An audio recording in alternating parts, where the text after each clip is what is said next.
my plan for the day? Doing whatever I feel like, I suppose. Same with tomorrow, and the day after that.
The best rattan furniture is made from strands that are smooth, thin, and strong like silk.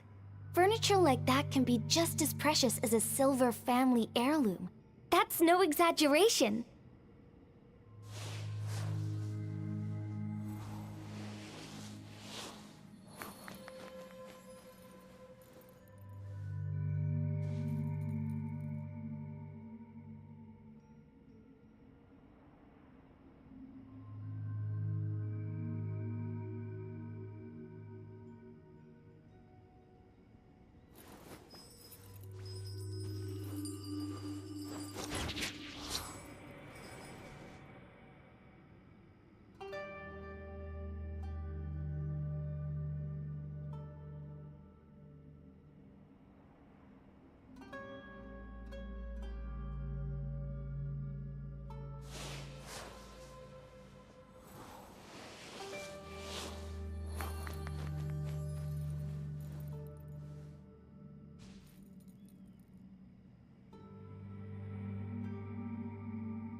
Is it time to go? Swallows nest when skies are fair, but hide when storms are in.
Please be quiet within the premises and refrain from making a racket.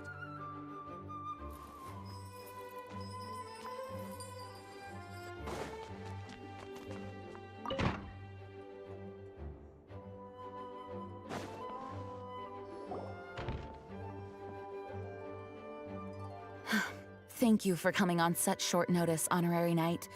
I know you must be busy.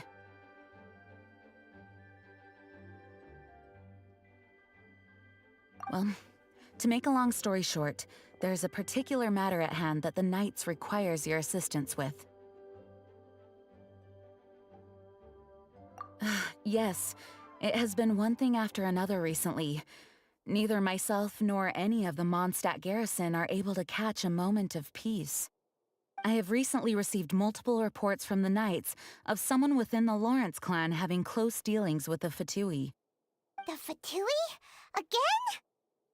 But who are the Lawrence clan? There was a dark period in Mondstadt's history when the aristocracy ruled over the city. The hard-won freedom that followed with the fall of Decorabian was lost once again as slavery spread throughout the land. The first Dandelion Knight, Vanessa, spearheaded the revolution that overthrew the old aristocratic system and established the Knights of Favonius, leading Mondstadt to become the city that you see today. The aristocrats that had oppressed the people of Mondstadt were none other than the Lawrence clan. Oh, Paimon gets it! So the clan's descendants are now scheming with the bad guys to carry out more dubious deeds. We suspect as much, though we have yet to obtain any solid evidence. The reason I summoned you here today is to ask you to help us further investigate this matter.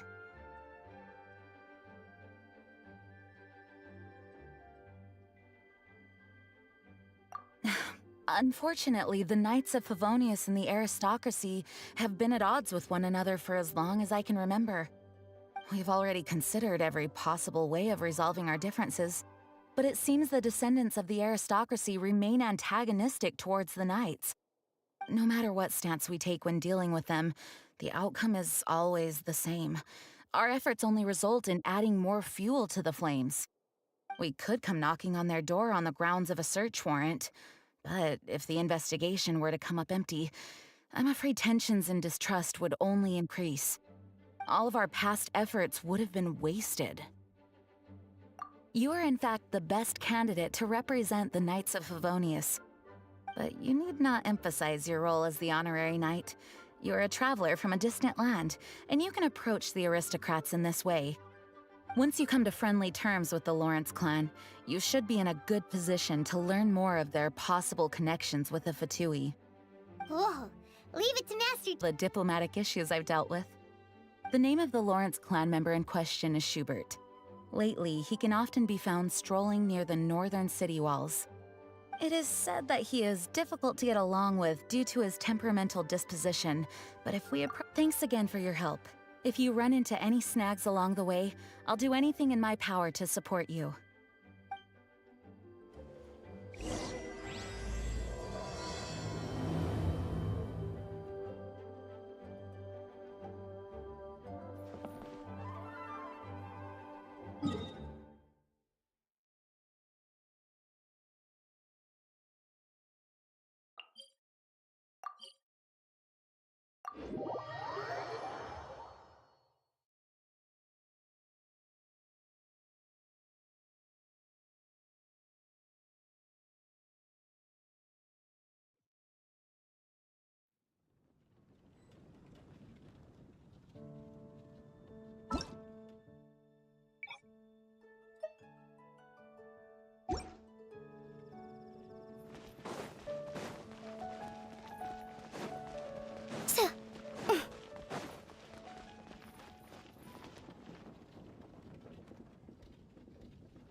Huh?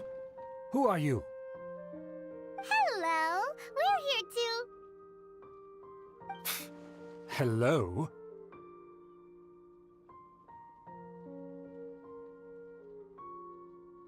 Did I hear you correctly?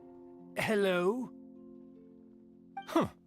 And I suppose you think that you can simply strut up here and greet me in such an ignoble and vulgar manner? Given that I don't recognize you, I can only assume that you are a traveler of some variety. I'll have you know that you are speaking with the Schubert Lawrence, a blood descendant of the magnanimous nobility. If you wish to address me, you'd best consider your words more carefully. Such nonchalant manners are inadmissible and will never do. Now, if you're somehow capable of understanding anything I've said, then you will get down on your knees, apologize for your negligent actions, and give me a proper introduction. That is the appropriate etiquette. That's etiquette? Paimon's never heard of something so complicated before. Huh. In former times, when people knew their place and respected traditions, such conduct was only basic courtesy when greeting a nobleman. And neglecting your manners would result in a swift whipping. But look at the world now.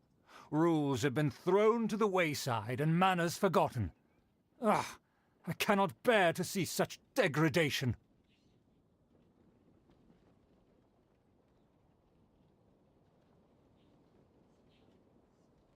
What did you say? You dare question the dignity of the nobility? I'll have you know that though the Lawrence clan is in decline, myself and others of noble blood are looking for a chance to restore our rightful honor. Just look around. The people are unruly and undisciplined. I, however, strive to retain the elegance and etiquette of the nobility. After all, we are of a completely different breed by birth.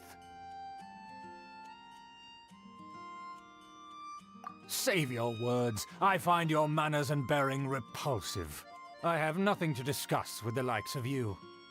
Besides, I am in no way obligated to instruct commoners on basic courtesies. Now I have more pressing matters to attend to. I'll take my leave. Ugh, so this is what Master G meant by difficult to get along with. Let's head back and talk things over with her.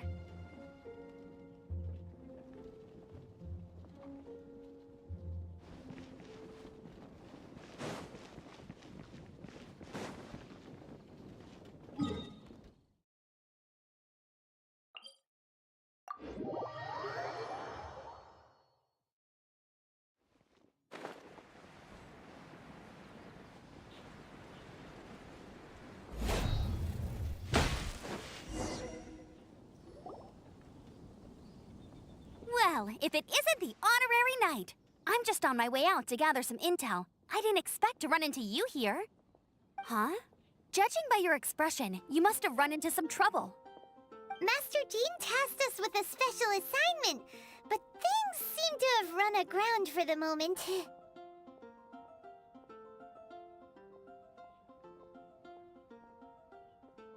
No need to get down on yourself. Sometimes things just don't turn out as planned. Even I can't guarantee useful intel every time I'm dispatched. You just have to keep at it and never give up. Hey, why don't you let me try to help? What's the problem? Master Jean asked us to build a connection with someone named Schubert Lawrence. But it turns out that he's a peculiar character that doesn't listen to anyone, especially Paimon. Aha, Schubert! I know him! Let me guess, he said you didn't have any manners. I've been on the receiving end of his lectures many a time. The Lawrence clan can be very particular about such things. You mean everyone in the Lawrence clan is just a big headache? As aristocrats, they believe there should be a certain distance between themselves and common folk. I understand their thinking, but that's just not how things are anymore. However, there is one exception among the Lawrence clan, my good buddy, Eula. Buddy? That's right. Not only is she from the Lawrence clan, but she's also captain of the Knights of Favonia's 4th Company.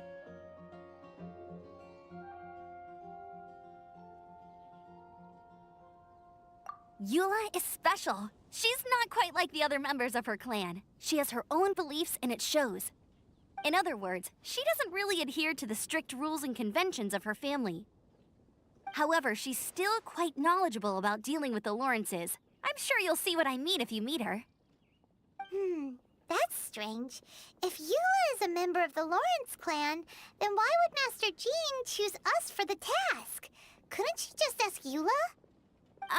Well, it's a little complicated. Basically, the Lawrence clan has frowned upon the fact that Eula joined the Knights. Her family members don't particularly care for her. In their eyes, Eula is nothing but a traitor to the family.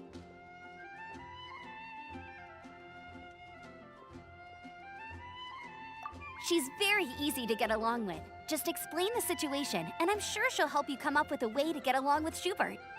In fact, I think she's out in the wilderness on patrol this morning. You should be able to find her around Storm Bear Mountains. Thanks, Amber. All right, you heard her. Let's go find Eula. Good luck, you two. I've got my own matters to investigate.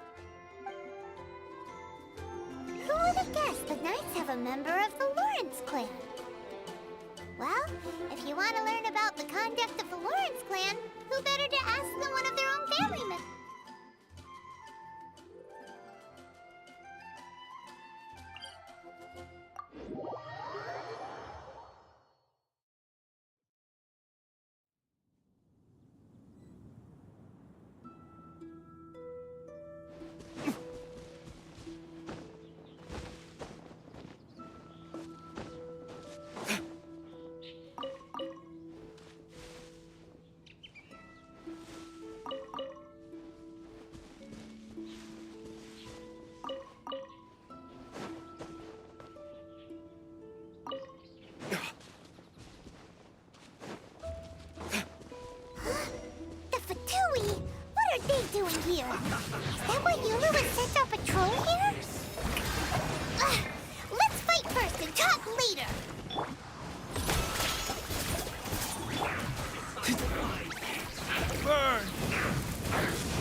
I got miscalculated.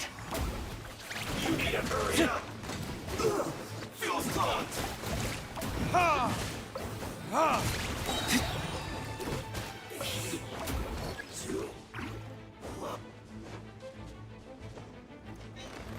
Verdict is...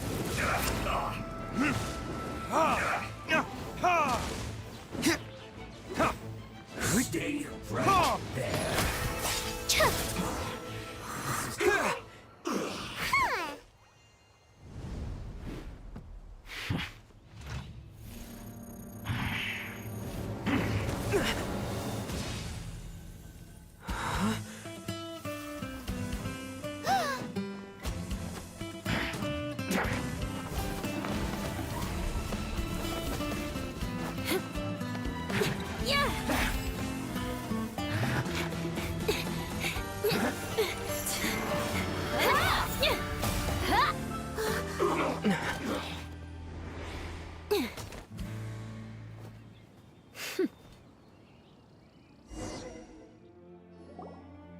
You don't think twice before reaching for your sword, do you?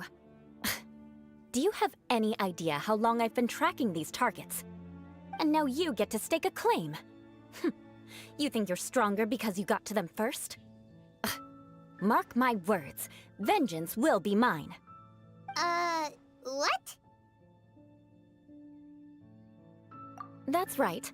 I heard the commotion and came as swiftly as I could, only to find you two already fighting the Fatui. Not only that, you are making quick work of them too. If I didn't make my move, you would have been able to take all the credit. Still, I'm glad you're unscathed. Confronting that number of Fatui at once can be dangerous. Sorry, Paimon doesn't understand what you mean, but thanks for your concern. Concern? Why would I be concerned for the safety of my arch-enemies?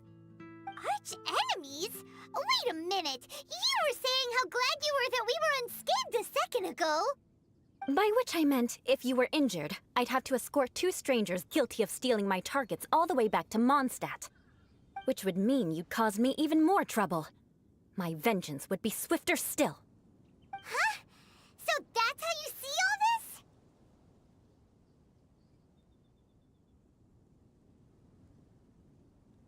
Yes, that's me. Paimon thinks she's pretty strange. Although at least we can communicate with her. You dare to call someone you've just met strange? Forget the aristocracy. That's rude even by normal standards. Speaking of which, how do you know my name? This is the honorary knight of the Knights of Favonius. And speaking of rude, we're trying to investigate an aristocrat named Schubert Lawrence. He's so obsessed with etiquette that he's not even willing to speak with us. I understand now. That's my uncle, all right. But why do you mean to investigate him? I see. You have some nerve to faming a family member right in front of me. I will have vengeance for this too. No! This is an assignment from Master Jean! It's just an investigation, that's all!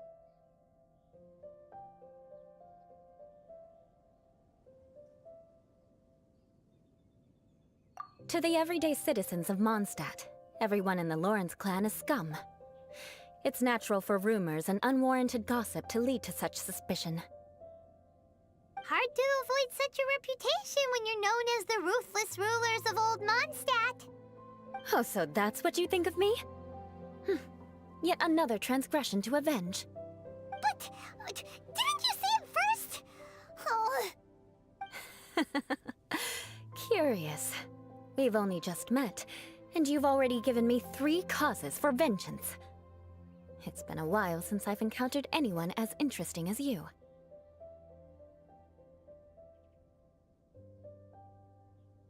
I assume you need me to teach you the conduct of the Lawrence clan.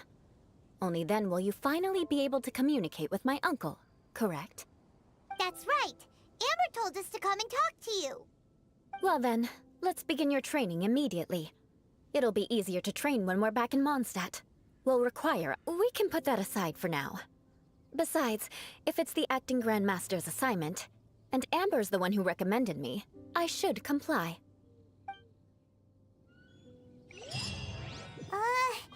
Paimon's confused. This girl's all vengeance this and revenge that. But she doesn't seem the least bit angry. Still, Paimon has met bigger weirdos before.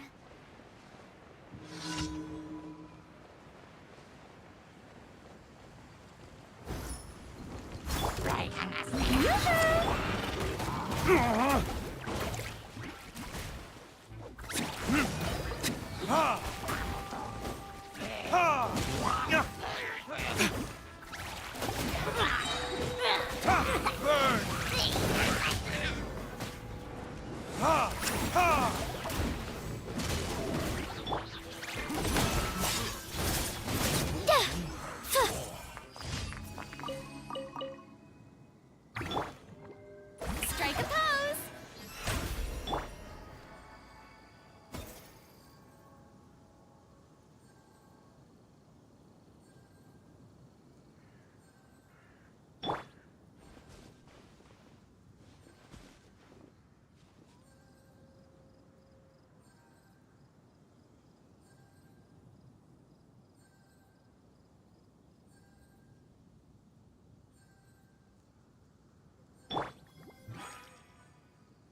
May I present?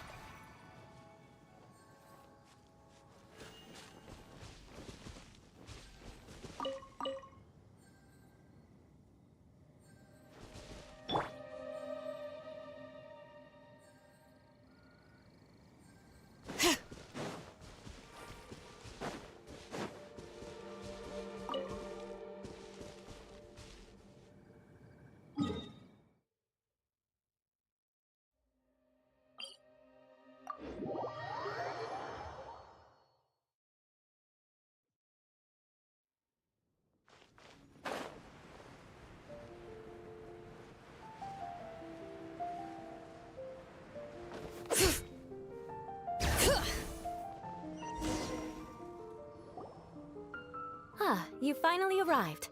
There's no time to spare, so we'll begin with our first lesson. Wait, hold on. There's something we need to clear up first. Otherwise, it'll keep bugging us. So that's still on your mind, huh? Maybe you're the ones who can't let things go. Don't worry, there's a time and place for exacting vengeance. Besides, I'm not in the mood for any right now. Best save it for later. You need to be in the right mood for vengeance. I already have a long list of vengeance to exact. Even if I wanted to begin now, I'd have to start in the right order. Who knows how long it will be before I get to you? Well, if you have so much to take care of, wouldn't it just be easier to give us a clean slate? Absolutely not. Stealing my targets, calling me a ruthless ruler, and suspecting my uncle. All worthy of vengeance in my eyes. But you needn't worry, at least not whilst we're investigating this matter.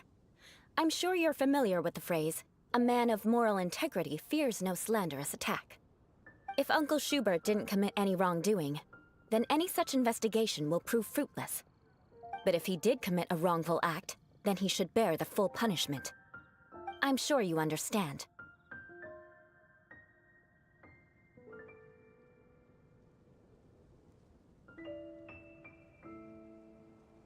Good. Now, there are two key points that aristocrats attach great importance to: your manner of speech and your bearing. Let's begin with your manner of speech. Aristocrats have a very unique way of carrying conversation, even with mundane daily topics. Oh, Paimon's already learned some unique conversation. Mark my words, vengeance will be mine! Not even close. And besides, it sounds strange. Hey! Paimon learned it from you! And didn't you say not to call others strange? It seems you don't respect the rules of your own clan. No, I've no need to trouble myself with such frivolous formalities. Here, allow me to demonstrate. For example, when greeting a friend, you could say, As the morning dew greets the coming dawn, so do I greet you, my dear friend. As the morning dew does what now? However, such a phrase may only be used during the morning hours. Also, the party with whom you're speaking must be of approximately the same status as you. Morning dew is not uncommon, so it expresses that friendship should not be measured by value, yet also suggests that friendship between aristocrats is pure like water. Oh, no. You must be prudent with your words. Calling someone a good friend could easily offend them. But didn't you just say my dear friend in your example? Paimon's confused. Yes, I did. But you must know in the Lawrence family, dear friend is a set phrase that can only be used towards certain friends with whom one is acquainted, but not particularly close. It sounds much more pleasant to call an acquaintance a dear friend. So, another thing to remember. Aristocrats are concerned with face and being polite. However, if you were to use dear friend to address an intimate friend, the recipient would think that you were deliberately trying to estrange them. This is only the first step in making a greeting. After addressing one another, you then exchange courtesies. Wait! This is all too abstract. Perhaps it would be better if you gave some real-life demonstrations. Ah. Very well. Come with me. We'll choose some bystanders to converse with.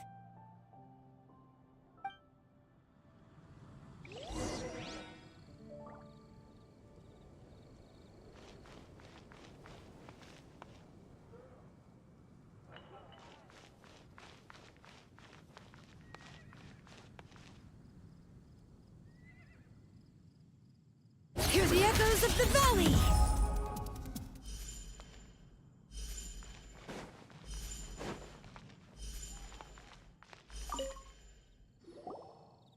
Oh, you're Eula of the Lawrence clan, right? This can't be good. You there, lowly laborer. You stand in the presence of a member of the illustrious Lawrence clan. I have words for you. Please acknowledge the glory bestowed upon thee by the nobility... what comes next? Oh, right. By solemnly kneeling to the ground with utmost sincerity. Huh? I can't make heads or tails of anything you're saying. Hold on. What did they always teach me? Whenever a dispute arises, protection of your family's prestige and dignity always takes precedence. Got it. As a lowly commoner, you shall maintain absolute reverence when speaking with those under which you so graciously toil. How dare you speak in such a manner? Is everyone from the Lawrence clan so strange? The days of the Lawrence clan's tyranny have long passed. I don't care what you're trying to do. Just beat it.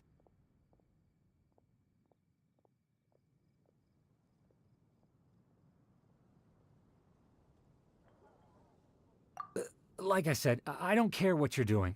I have nothing to say to any member of the Lawrence clan. And here's a word of advice. I wouldn't be caught dead walking too closely with any one of their like in Mondstadt. If that's all, I'll be going. I'm afraid I won't be able to control myself if we talk any longer. Hey! Don't leave! Halt! Mark my words, vengeance will be mine! Wow, the Lawrence name really does carry a terrible reputation. Never mind him.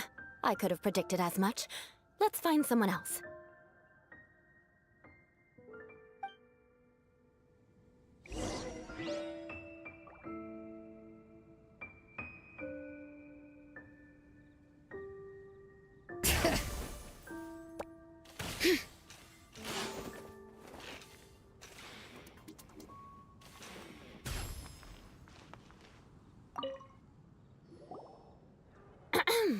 You there, lowly toiler.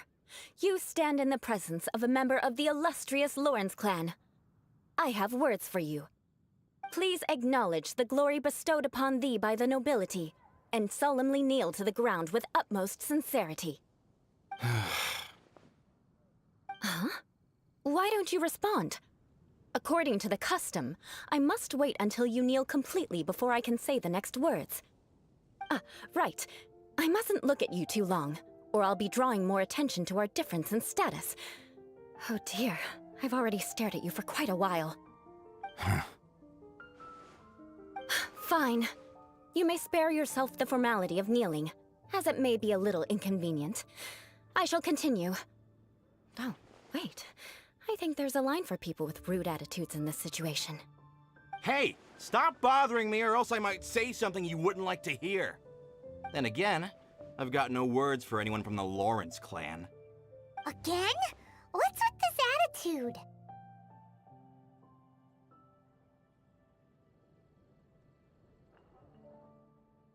Yes, I don't think his attitude will change.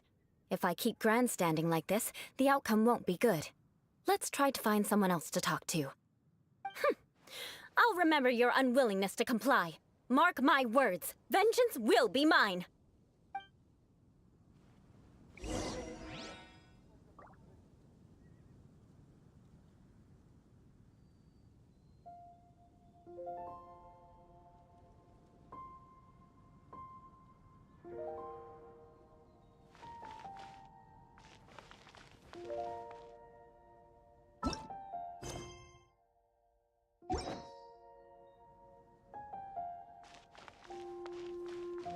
Bring it!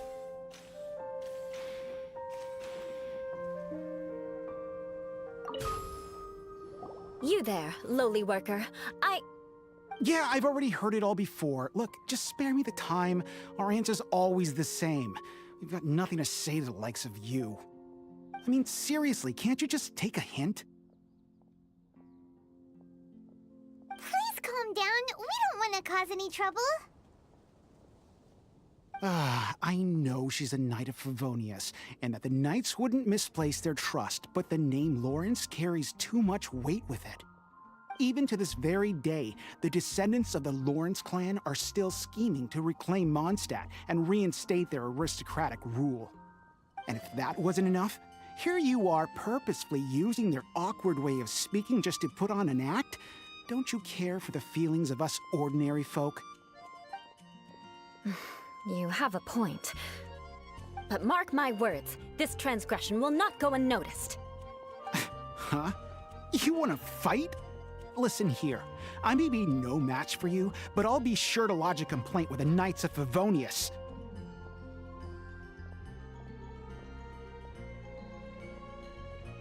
I'm sorry, but I want her to understand that I'm serious. Listen here, if you don't want things to get more unpleasant, then you'd better just stop. Forget it. There's no point in quarreling any further. Let's go.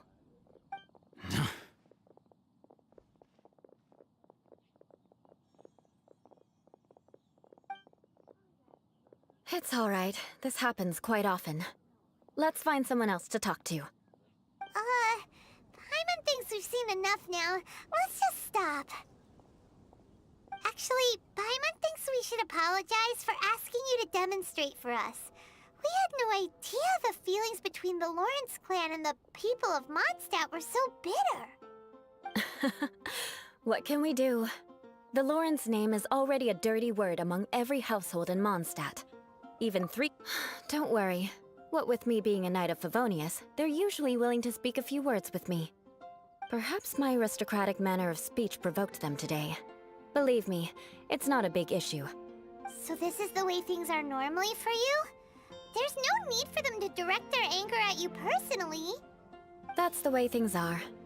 Perhaps it's just fate for those who have made mistakes. Accepting punishment is only fair, right? But when your family has committed atrocities, I'm afraid there's no easy path to reconciliation. As memories are carried in the city breeze, the faults of such grievances are passed from one generation to the next. It is now my turn to bear this burden. At least I have a means of living a relatively normal life compared to the elders of my family. I have nothing to be discontented about.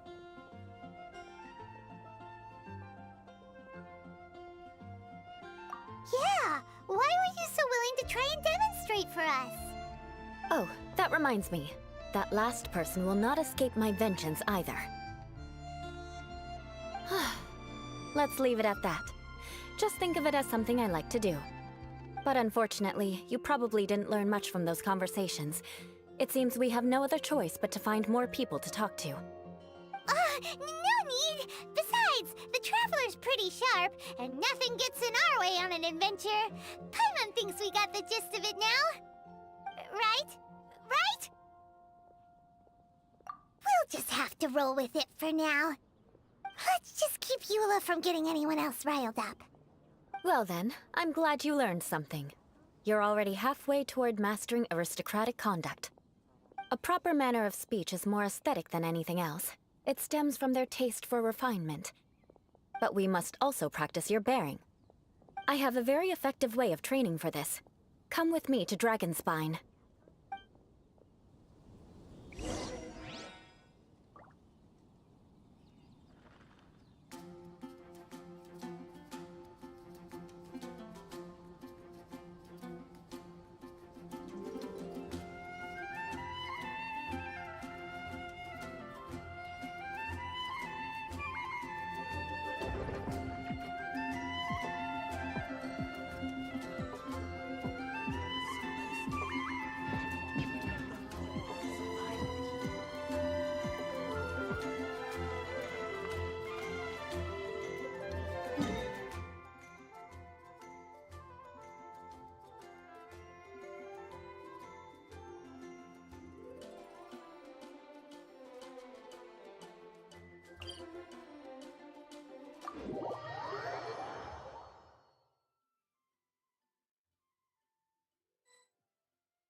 I'm awake now.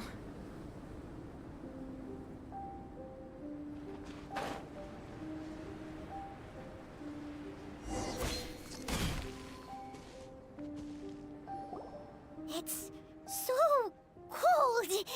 Does aristocrat training really need to be done here? If you wish to truly achieve the dignified conduct of an aristocrat, you must learn to remain composed and elegant even amidst harsh conditions. For example, you can see that part of the path up ahead is quite difficult to traverse. But a well-trained aristocrat would not only effortlessly proceed forward, but do so without a stain on their garment and their elegance fully intact. Paimon thinks we've left the realm of aristocrats and entered the realm of adventuring. Compared to what we've already seen, this should be a piece of cake.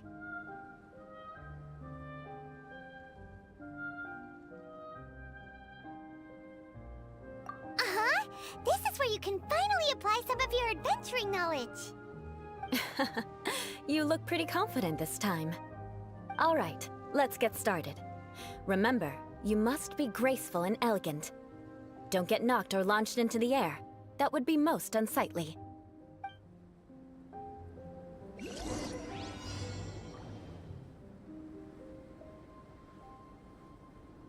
Good luck. Just remember, don't get knocked or launched into the air. That would be most inelegant.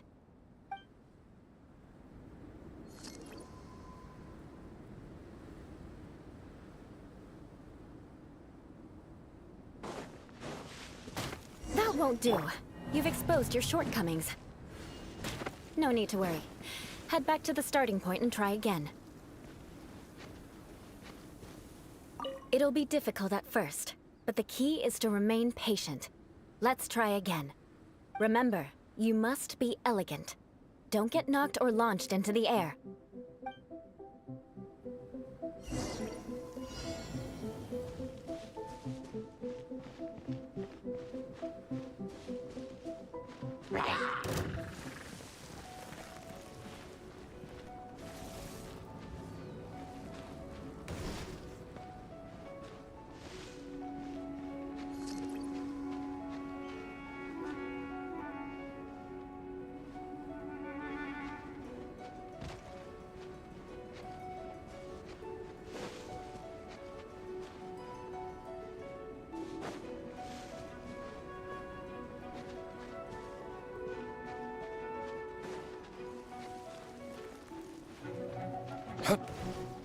That won't do. You've exposed your shortcomings.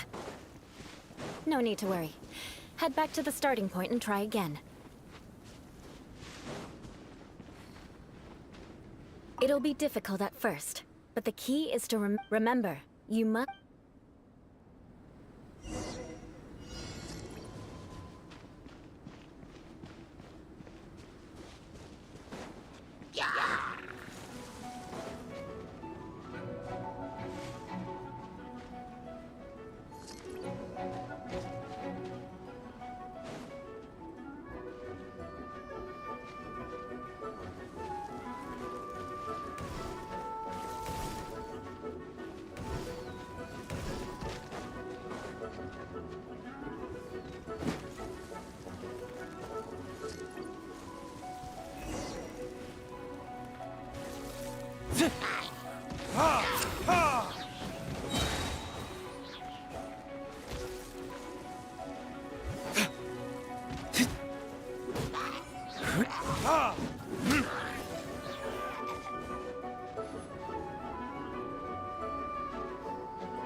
Verdict is...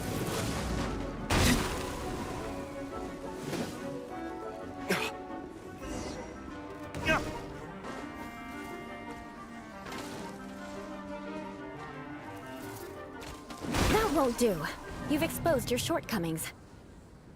No need to worry. Head back to the starting point and try again.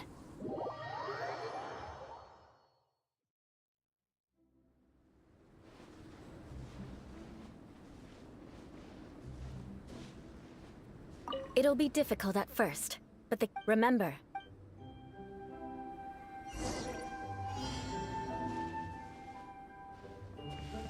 That won't do.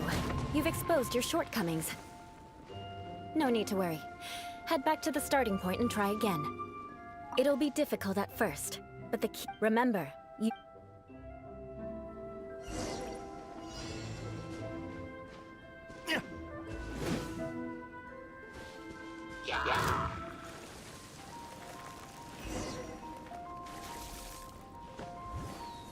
That won't do. You've exposed your shortcomings. No need to worry. Head back to the starting point and try again.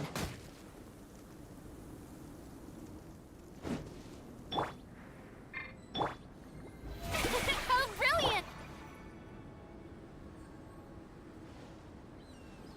It'll be difficult at first, but the key... Remember, you...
Not bad. A lot better than I had anticipated, at least. Paimon almost didn't make it through. Whew. Good thing we didn't get stuck. So, are we aristocrats now? Don't flatter yourselves. We've only just begun. This scenario was relatively simple. In the face of a real battle, one would seldom have a chance to stop and evaluate the situation. There's a ley line monolith just up ahead that will attract nearby monsters. True elegance is the ability to calmly yet swiftly make decisions in the heat of battle. My family set only the highest expectations for me, even as a child. Let's proceed, shall we?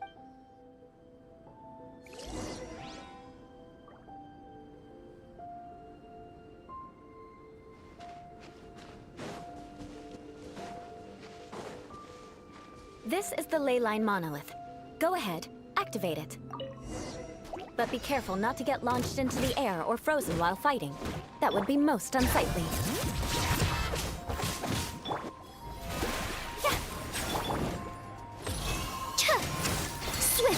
swallow. Ha! Ha! Burn! Ha!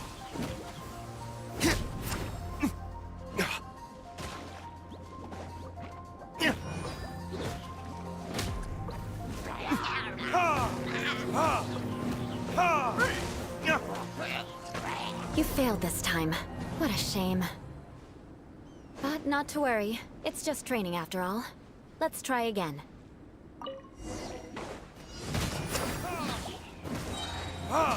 Time for retribution! Ha!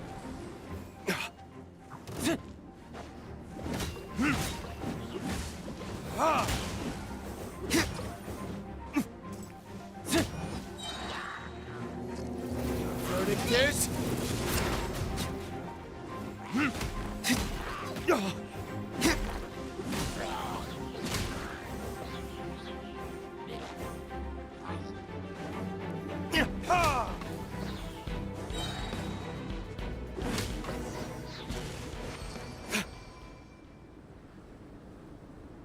Well done. Your performance was most impressive. And you managed to remain calm even in these grueling dragon spine surroundings. I'm starting to wonder if even I could have done the same. Given such an outstanding performance, it seems there is little left for me to teach you. Like Paimon said, adventuring is our specialty. So, that's it for our training, right? Then let's get out of Dragonspine. Hold on. I was commending the Traveler's performance just now. You, on the other hand, seem to have made no progress at all.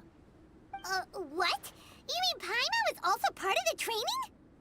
Yes, of course. You were frantically flying and dashing about throughout the entire thing. Not an elegant sight at all.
Did you even listen to anything I was trying to teach you?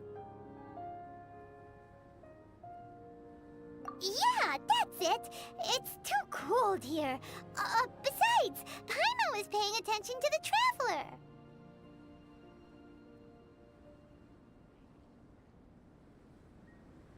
Whatever the reason, not heeding my instructions. A cause for vengeance, perhaps. Now, drink this. Huh? What is it? Are you trying to poison Paimon? Certainly not. It's warm milk. Didn't you just say that you were freezing? Drink it and it'll help warm you up. Oh, thank you. Are you still planning on the whole vengeance thing? If I wasn't, then why would I care about you being cold? If you turned into a Paimon popsicle, that would ruin my plans for vengeance now, wouldn't it? So, dear friend, don't die on me out here. Ah! Paimon knew something was off!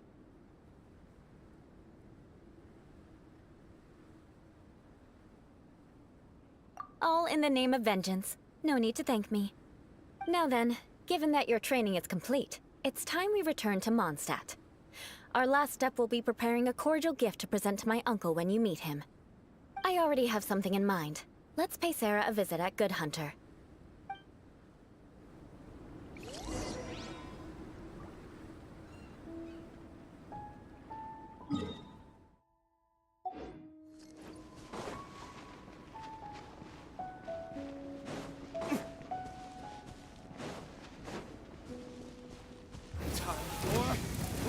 retribution! No, my pretties. Up and away! Yeah! Ills be gone! Yeah!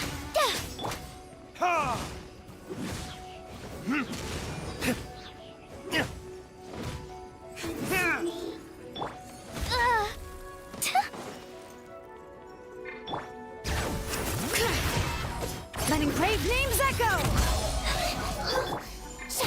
The show begins! One after another. Verdict is...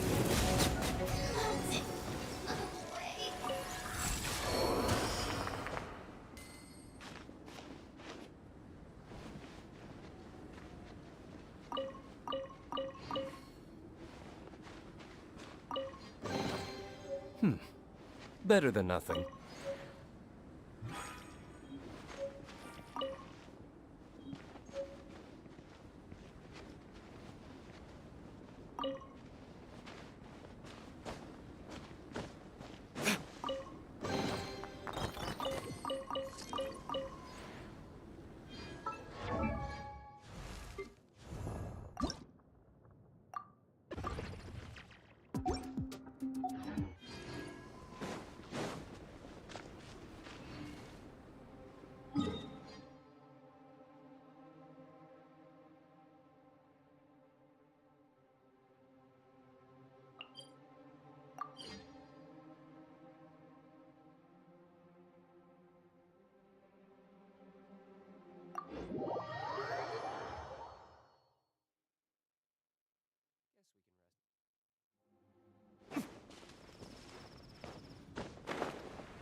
Oh, hey, Eula. I see you've met the honorary knight. We meet again, Amber. Seems we're just bound to run into you these days. Well, I just got back and was thinking about grabbing a bite at Good Hunter. But now that you're here, why don't we all eat together? Very well. It's been some time since we've last shared a meal together. Come, take a seat. We can discuss my uncle's gift while we eat.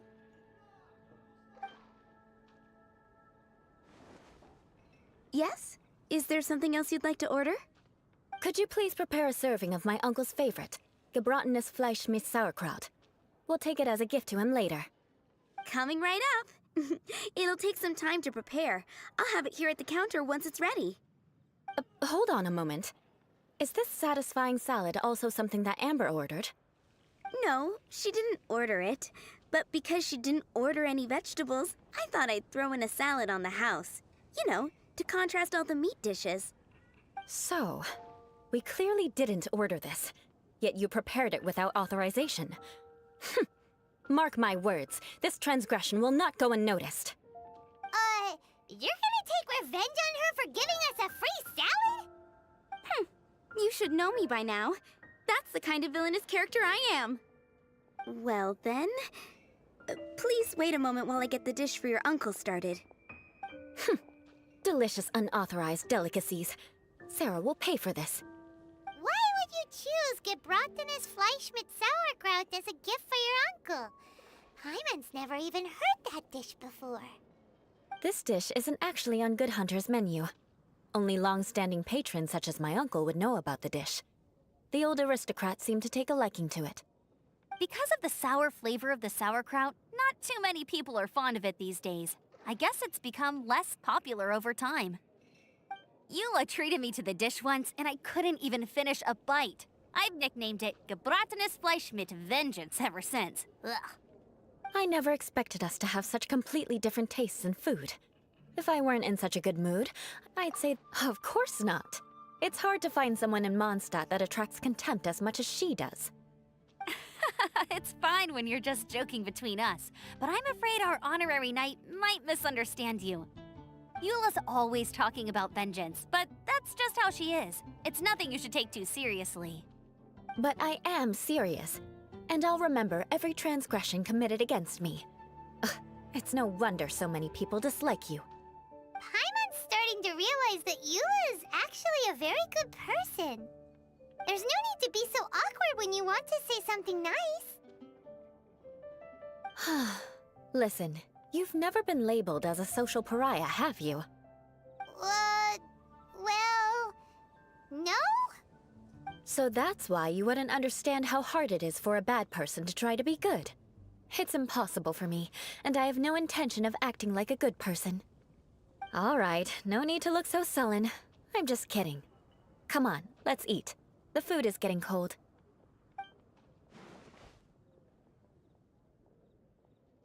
Oh, I'm stuffed. I'll see Sarah about the bill. No need. I've left the mora under the plate. If you try to settle it with her in person, she won't accept payment for the salad. Don't underestimate my ability to exact revenge. Sarah won't get the upper hand this time. All right, next you should pay my uncle a visit. He has a small camp at the top of the mountain near Springvale. He usually whiles his time away there when there's nothing else to do. Aren't you coming with us, Eula? I'm afraid that wouldn't be very convenient for me. It'd be better if you two went alone. Ah, yes. Please do remember to pick up the dish from Sarah. I still have more recon to do in the wilderness. Well, until next time! Let's meet again. What an interesting bunch you are.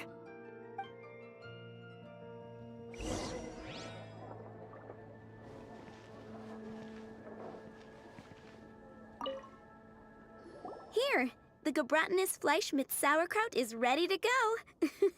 Be sure to eat it while it's hot. Otherwise, the flavor will be spoiled. And by the way, don't worry too much when Eula says strange things. She's actually a very good person. Paimon's been meaning to ask. No one could stand the sight of Eula when she was trying to speak with the others in Mondstadt earlier. But she seemed to get along fine with you and Amber just now. What's up with that? The people of Mondstadt don't take kindly to anyone bearing the Lawrence name. They are unable to see past her family, therefore they don't actually see Eula for herself. So no matter what Eula tries to do, it's seen as a wrongdoing. It essentially strips the meaning of anything she tries to accomplish. How come you're able to see Eula differently then? Well, when she joined the Knights of Favonius, it caused quite an uproar. Many people signed a petition demanding that the Knights reverse their decision. At the same time, numerous members of the Lawrence clan crowded the entrance of the Knights of Favonius headquarters, clamoring for Eula to give an explanation. Whoa, so both sides were unhappy. That's right. So you can imagine how determined Eula must have been under such circumstances.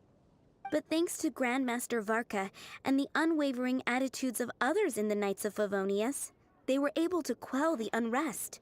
Tensions still remain beneath the surface, I'm afraid. In the eyes of the people, she's a stain on the Knights of Favonius, and in the eyes of the Lawrence clan, she's a disgrace to her family. But she simply fulfills her duty as a knight, silently helping one person after another, myself included. People like Eula should be approached with care and understanding. She could stand to be treated a little more fairly. I believe a day will come when things will get better. Once everything's settled, we should go talk to Eula again. Paimon thinks we know how to communicate with her now. I'm glad. I think that would make her very happy, though she might not ever admit it. Take care. Please come again.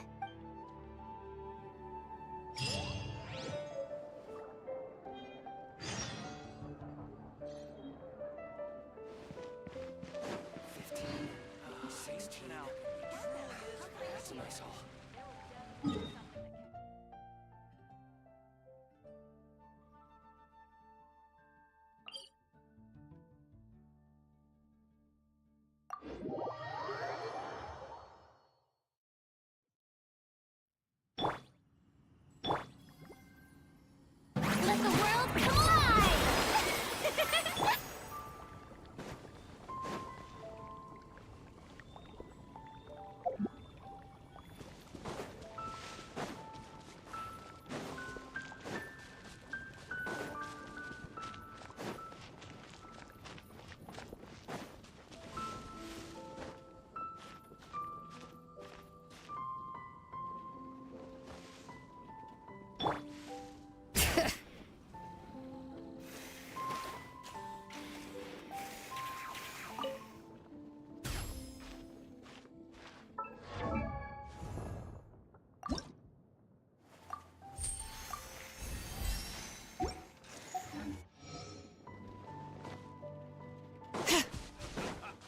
Cheers for a beautiful life and the next hunt.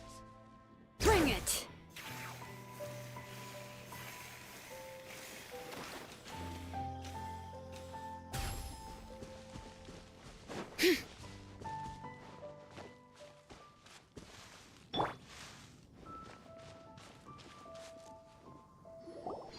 The tent seems to be pretty tattered, but there's a really fancy chair. Could this be another aristocratic custom? Ah, it's you again. I thought I had rid myself of you two. A few humble words, huh? Yes, that sounds appropriate enough. Very well. I'm certainly not one to be narrow-minded. I'll overlook your previous misconduct for now and listen to what you have to say. Wow, this guy thinks so highly of himself. Ah, a kindred spirit, I see. Yes, we must resist the blundering knights of Favonius. You are true and principled. Impressive. My intentions were to test your humility.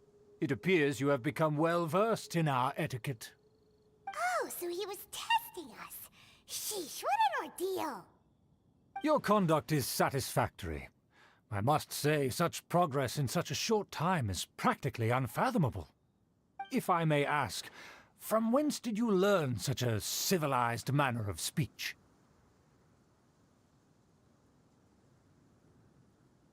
Ah, good. Very good. You are bright, and compared with the common folk of Mondstadt, you certainly have potential. If you were of aristocratic blood, your prospects would be promising indeed. By the way, we brought a gift. Ahem. Paimon means we would like to present you with a small token of our goodwill. Huh? Could this be? Gebratenes Fleisch mit Sauerkraut? It's evident that your sentiment is genuine. As a young person nowadays, only with no small effort could you achieve such a dish. It's been so long since I dug into a big, tasty... I beg your pardon. What I mean to say is, since it's nearly mealtime, I shall partake.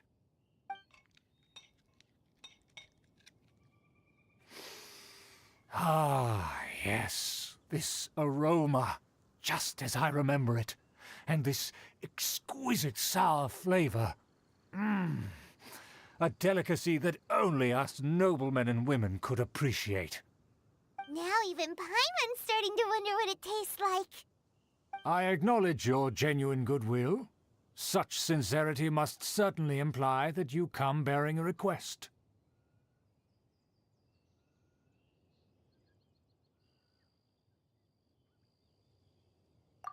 Wait, so you've come to know of this, too? It was meant to be a family secret. Well, considering your meticulous etiquette, you must be a talent of unusual fortitude. I'm willing to place my full trust in you. Please, come with me. We happen to be in need of competent fellows like yourself. To see some friends from a distant land. They have offered their assistance in restoring the Lawrence clan to its former glory. So he trusts us solely based on your etiquette. Well then, let's get going, shall we? You'll understand everything in due course. Do you think his friends are the Fatui? Things will get sticky if the Fatui happen to recognize you.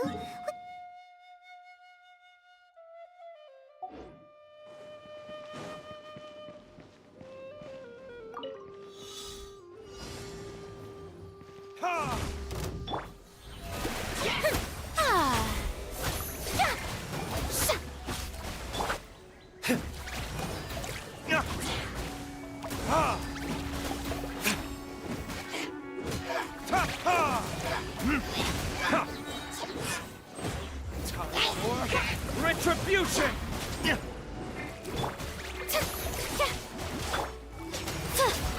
Closing in.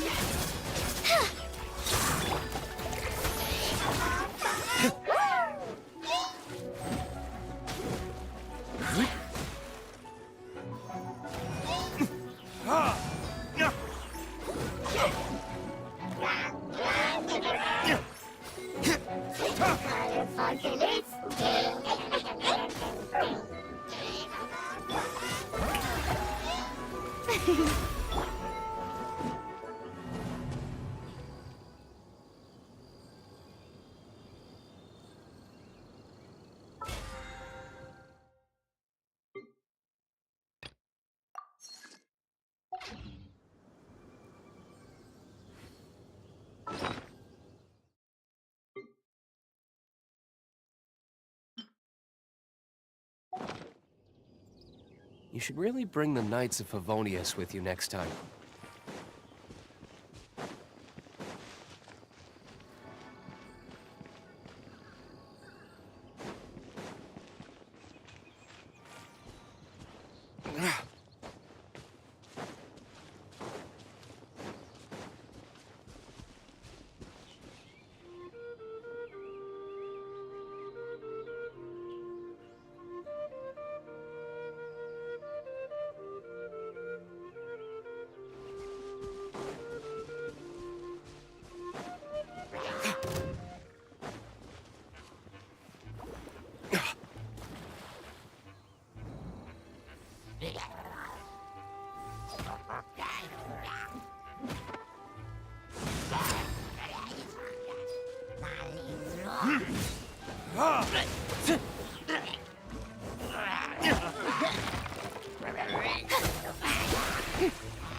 Let them fly.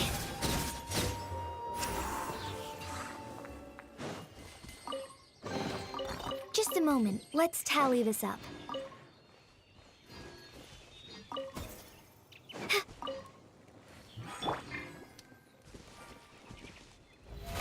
How brilliant!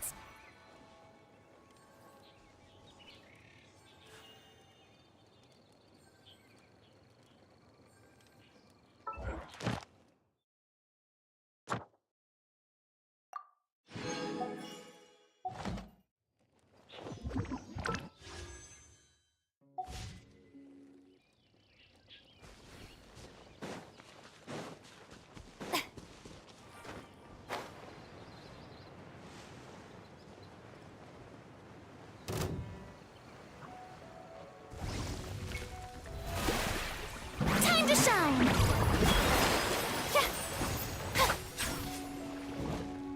Ah!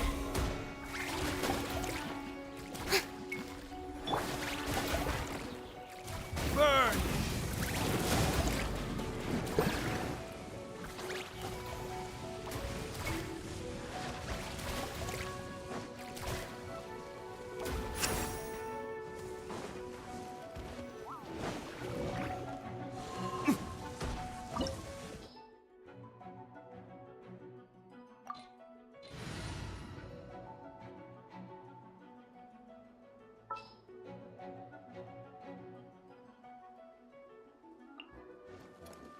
I will protect you.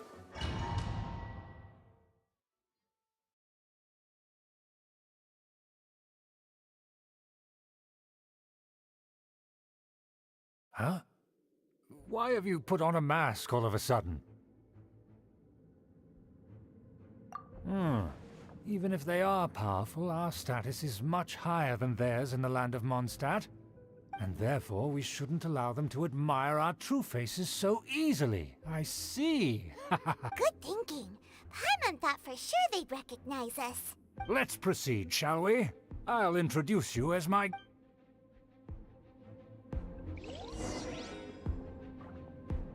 As you'll see in a moment, there are many already helping us.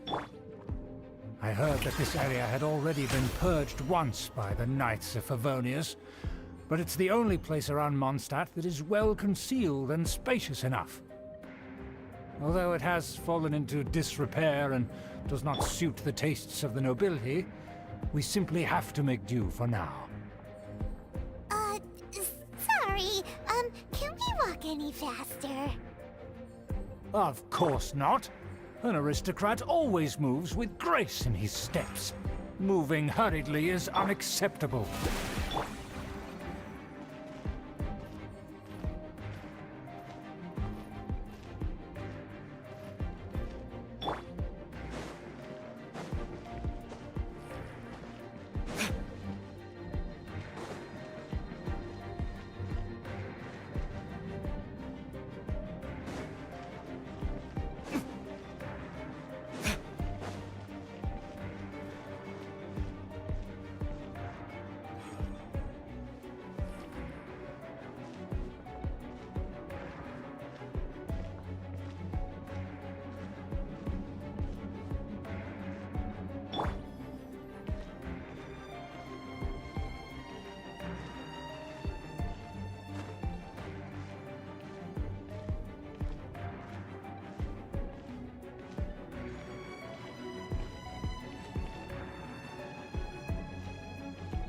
As expected, it's the Fatui!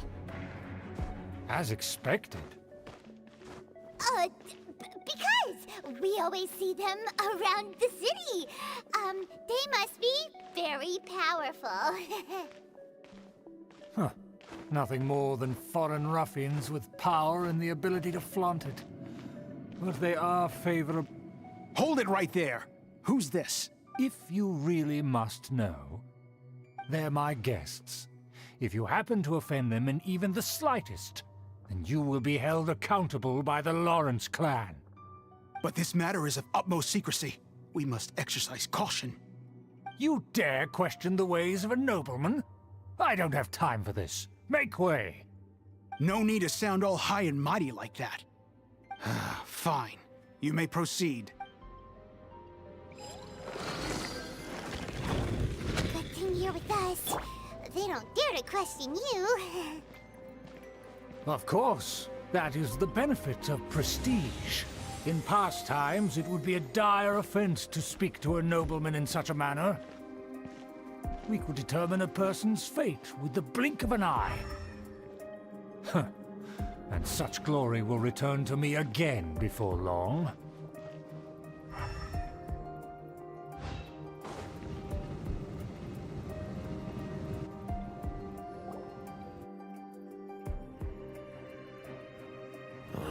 Where have I seen this person before? And who, may I ask, is this? We mustn't bring just anyone in here. This is our new ally that I've recently met. They are completely trustworthy. Our plans are strictly confidential. It's not wise to bring in an outsider at this time. Furthermore, there's been word that an outlander who joined the Knights of Favonius has been very active in Mondstadt recently. Don't be ridiculous. Besides, my guest is well versed in the etiquette of the nobility. I must treat them with the proper mutual respect.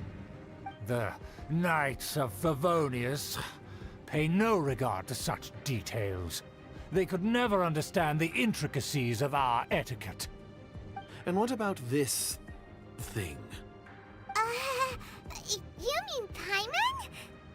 Enough! You dare question my word? Need I remind you who it is who has made your activity in Mondstadt possible? Without the support of the Lawrence clan, you would have all been driven out by the Knights of Favonius like dogs. You must immediately offer your sincerest apologies to my friend. You've offended their honor. Fine.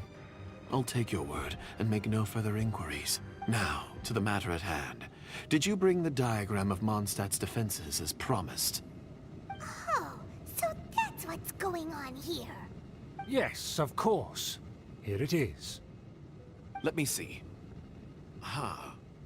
Why is it so poorly drawn? Everything's so squiggly and crooked. And what is this shape supposed to be? Excuse me? I'll have you know that I went to great lengths to carefully draw this map by hand myself. That shape is the symbol of... I see. Crude, but I can make do. Are you able to verify that this is all reliable information?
Of course, you needn't worry about that. Don't forget what we agreed upon. The flag of the Lawrence clan will fly above the Knights of Favonius headquarters.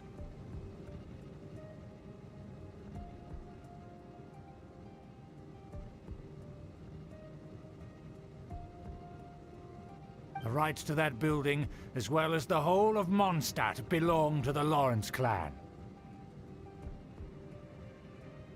Yes, we will both profit from this agreement. There's no use haggling over the details. We will make good use of the intel you provided. Also, be certain not to divulge our identity. There would be diplomatic consequences, you know. Don't worry, this matter is only between you and I. And my new friend here. No one else will know of it.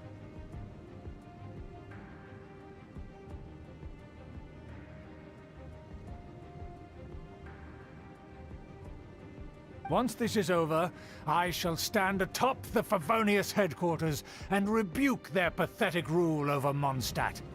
Then, the city and all its people will once again be under the rightful and unwavering rule of the Lawrence clan. Perfect. Just as it once was, and just as it should be.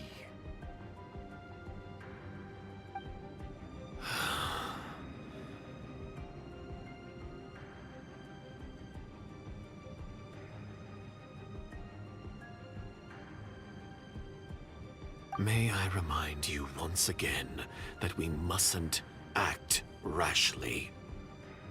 That is all, for now. Very well. Huh? What are you doing?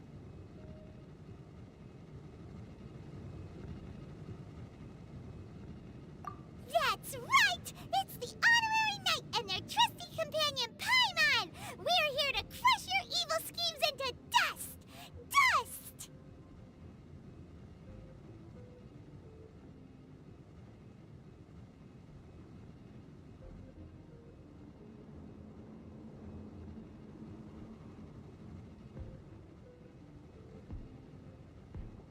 So this was all just a ploy to deceive me! It's your own fault! Who would put so much trust in someone based purely on their manners? After so much planning, this is how it ends? Huh! We'll see about that!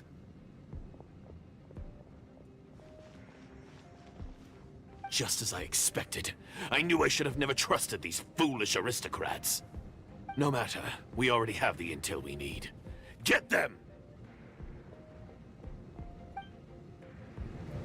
They're running off in different directions. Paimon remembers that this place is a dead end. Let's take care of the Fatui first and then deal with Schubert later. Closing in.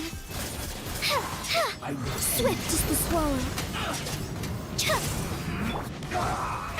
How brilliant! Nasty. I see through you! Fly.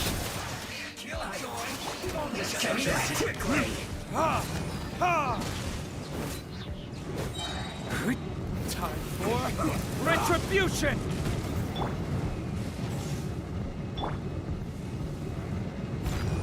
Time to clean up.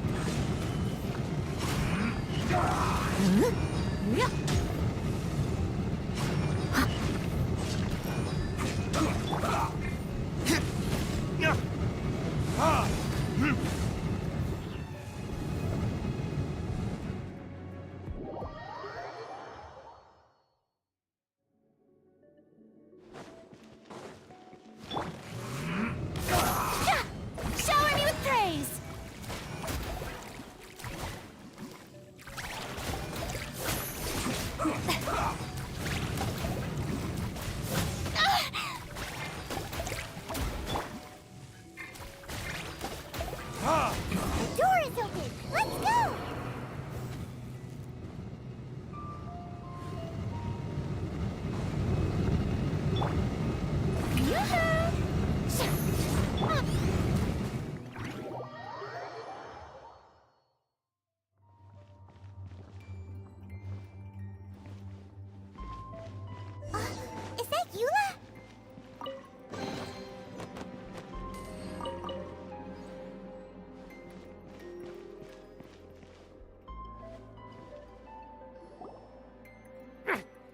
touch me! Get out of my way! I'll leave on my own! It seems we finally caught up with you. This place is crawling with Fatui. Oh, it's you. It seems your investigation went well. Aha! I see now. So you're the one that taught them our etiquette. And I thought you despised such pleasantries. Furthermore, there is a rule in our family. Such traditions are never to be taught to outsiders. Ah yes, rings a bell. So what? I had no reason not to teach them. You have brought shame to our family and ruined my plans. It's all for naught now. I know that you poured great efforts into these plans, Uncle. But you were well aware that it was not the right thing to do. As a Knight of Favonius, I could not overlook your actions. Knight of Favonius? Let's get one thing straight. I am your uncle, and you are a member of the Lawrence clan. You should strive to restore your family's glory. You still have a chance. Defeat every Knight of Favonius here, and leave with me. Then I shall plead with the family to spare you and give you a new beginning. So just to be clear, you want a Knight of Favonius to attack the Knights of Favonius? I shall say this one last time. You are not a Knight of Favonius. You are a descendant of the Lawrence clan. The blood of the Lawrence clan flows in your veins. You must comply with the will of the family. Since when have I ever complied with the will of the family? Why, you unruly maid! If anyone should be angry, it should be me. As a member of the Lawrence clan, you knowingly plotted against the city of Mondstadt and threatened its safety. Had you ever stopped to consider the trouble it would bring to so many people? Had you considered how many enemies you would make trying to keep the plans under wraps? You dare lecture me? That's right. In the name of the family that you so dearly revere, Uncle Schubert.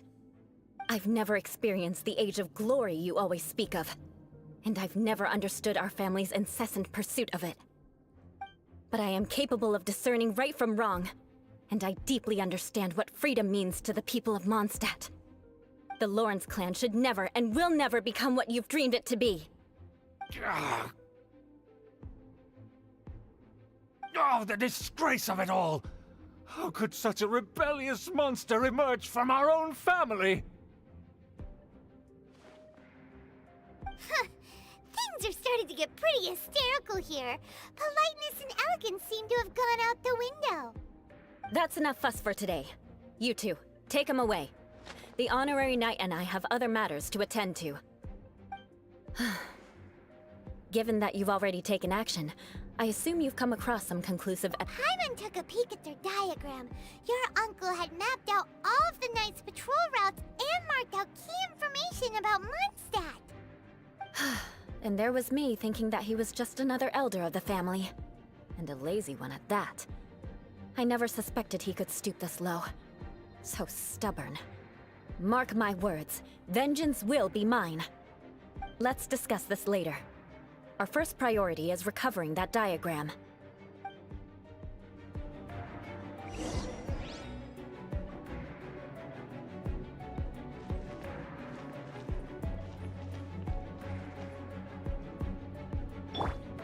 Shower me with praise!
for mercy.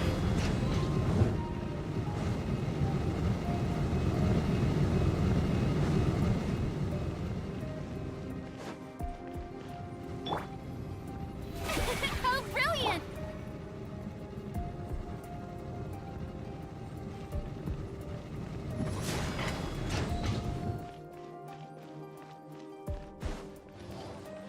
They're here! Stop them!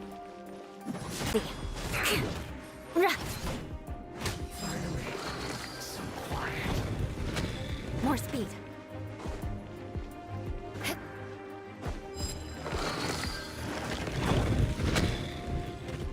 Crush! Yeah. Killjoy! We've only just begun. Should have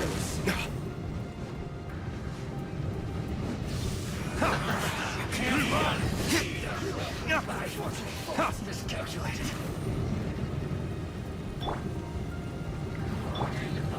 The show begins!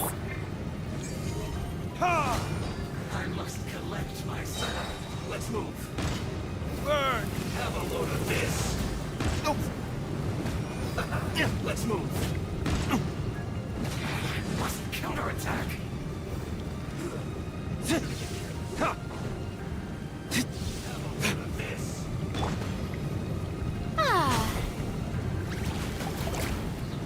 Yoo-hoo! First. Let's move. Steady as stone. That's it.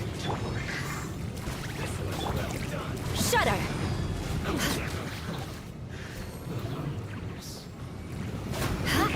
Crush!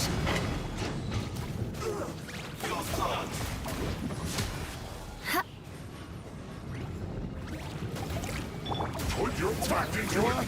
Retribution! Ha! Ha!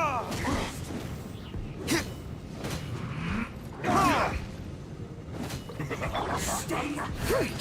As a good knight should. Leave it all to me.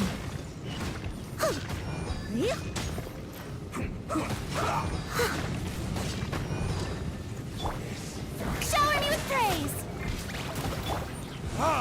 No slacking off.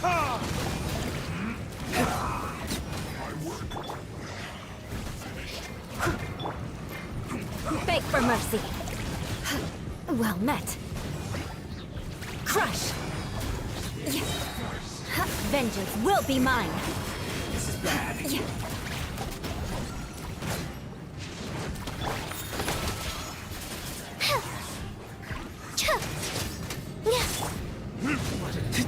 Verdict use this first. This is trouble.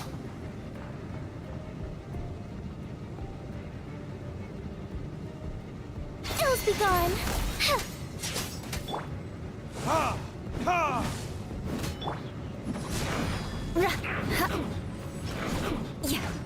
Beg for mercy. Crush! Of death.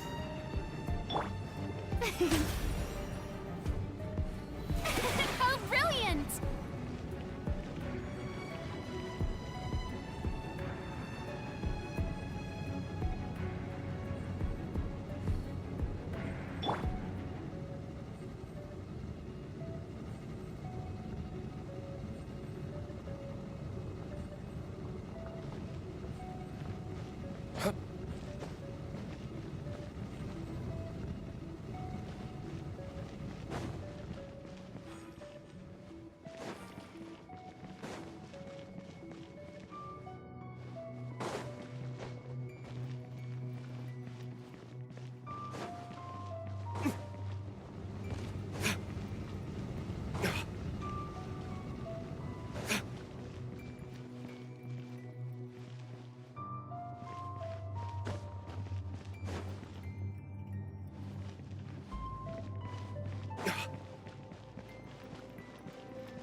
Shudder!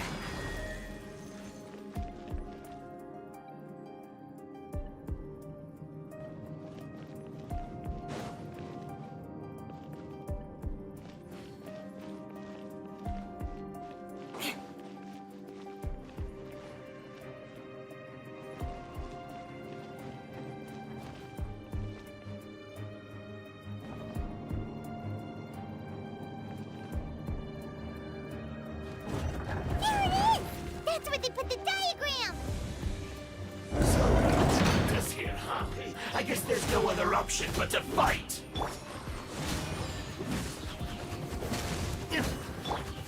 Let my name echo in song! May I Prepare yourself. Leaving so soon? You dare provoke me! Fatui, come forth and dispose of them!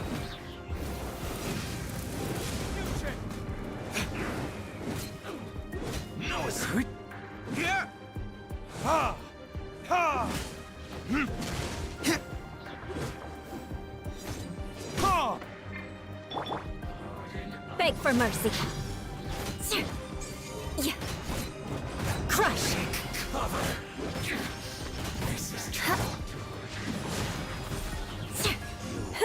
can't run from death. Beg for mercy. Yeah. How brilliant!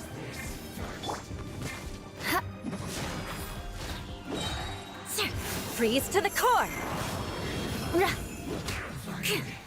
So quiet. I must collect Shudder. myself. Yeah. I must counterattack. Beg for mercy. Shudder.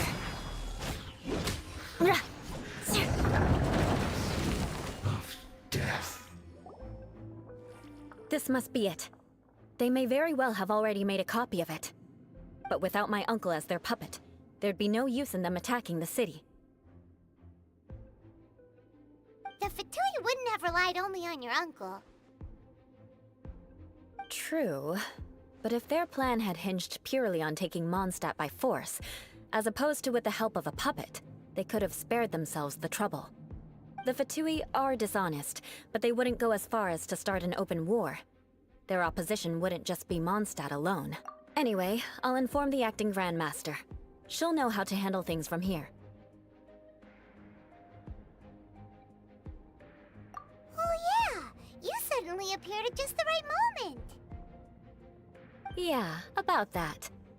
Because you stole my targets by attacking the Fatui I'd been tracking earlier. I came to exact my vengeance. You tried to do my job for me, and I'm here to return the favor.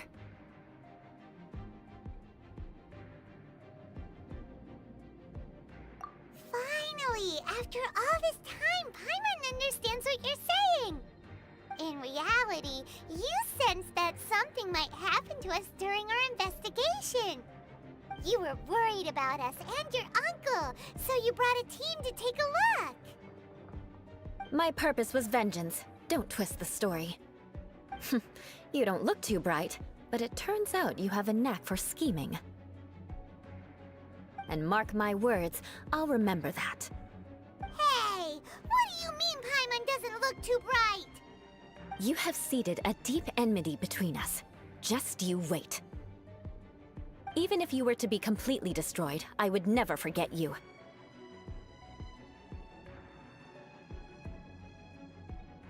Bring it on! I like your fighting spirit. I'll take this diagram back to the Knights of Favonius and take it from here. Sure. Well, see you around. That you will. And make sure not to steal my targets next time.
Huh?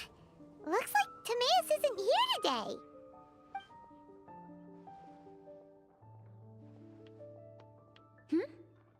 Wait, are these two... Oh! Hello, Traveler in Paimon. Pardon me, are you looking for Timaeus? No, just strange for him to not be around. Paimon always sees him standing here. I see. He was called away by Albedo a little while ago. I was called over to attend to the store. If you need any help, just call my name. If not, I'll be reading a book over there. Thanks. No worries, we're all clued up on the basics of alchemy, aren't we?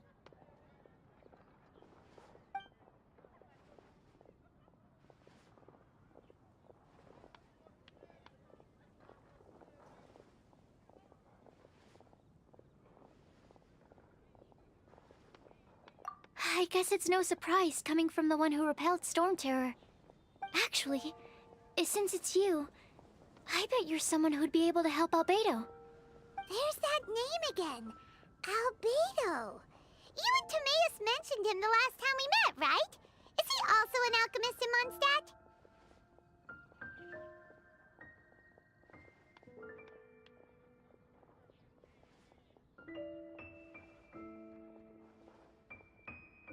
Apologies. I never introduced him. Albedo is the Knights of Favonia's chief alchemist. He's also Timaeus and my teacher. But Paimon's only ever seen Timaeus teaching alchemy.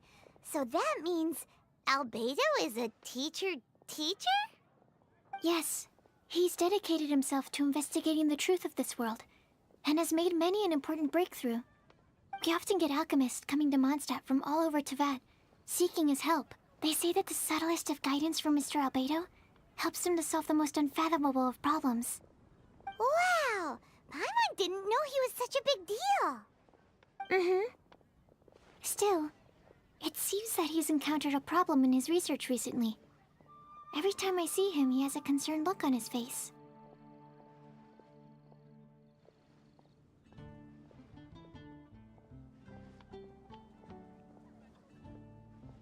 I'm sure that Albedo would love to hear about your incredible exploits. I know it would bring him lots of new inspiration. Albedo is a true gentleman. He'll be sure to pay you back in equal measure for helping him out.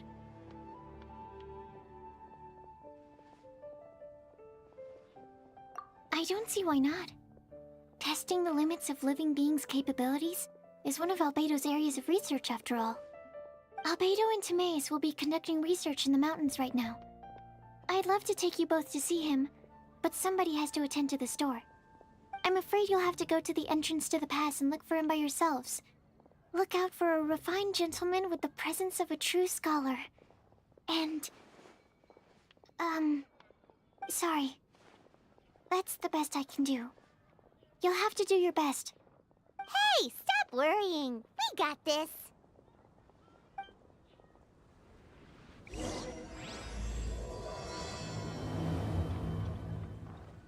Sucrose is a whole lot less nervous once she gets talking about alchemy and research, huh? Is that what all researchers are like? Anyway, let's go and look for Albedo.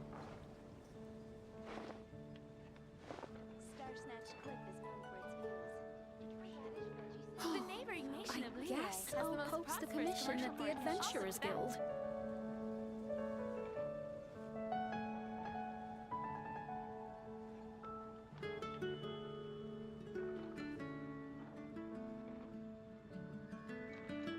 Guess we can rest a bit.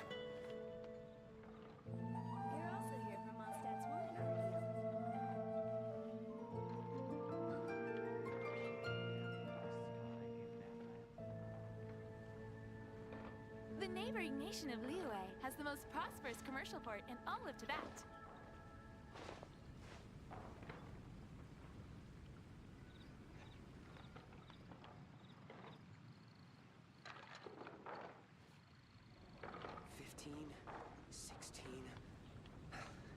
You should really bring the Knights of Favonius with you next time.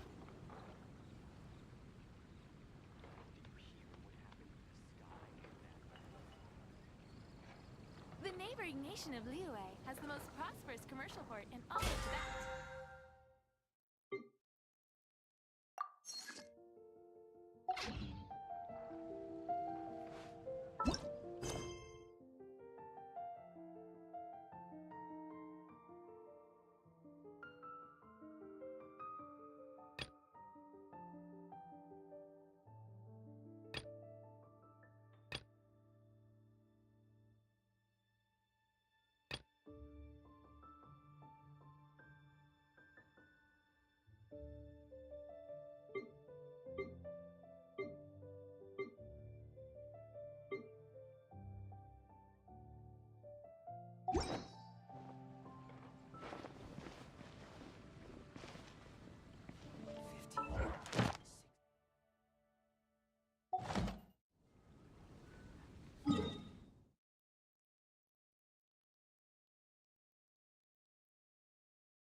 Sister Rosaria! So here you are!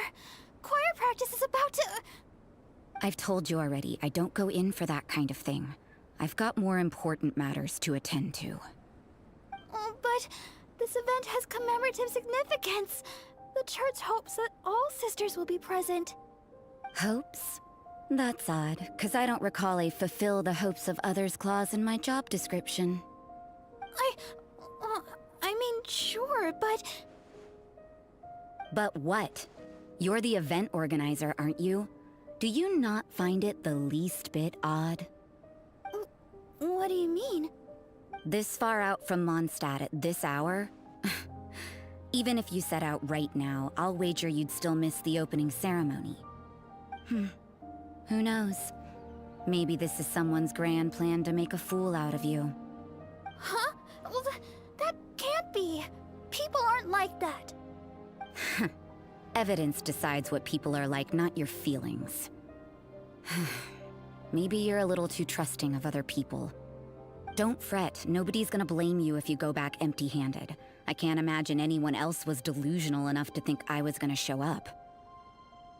But if you dally any longer, you really won't make it. You're right. It's a very important commemorative event. If I'm late, then... right, I've gotta get going.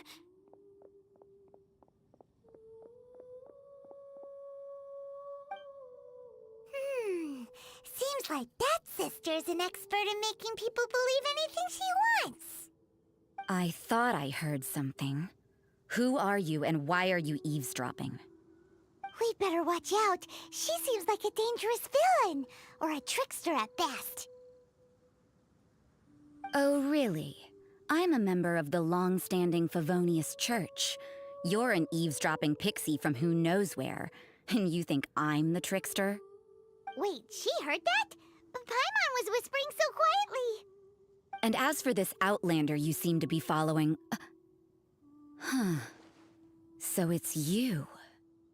The honorary knight that saved us from storm terror.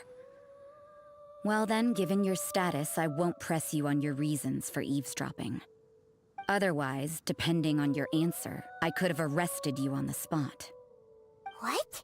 Do the Sisters of Mondstadt have the authority to arrest people now? We can't go turning a blind eye to hidden dangers, can we? Why shouldn't sisters have a sense of justice? That doesn't sound right. But Paimon can't think of a good comeback. Let's talk about you. What are you doing in the mountains?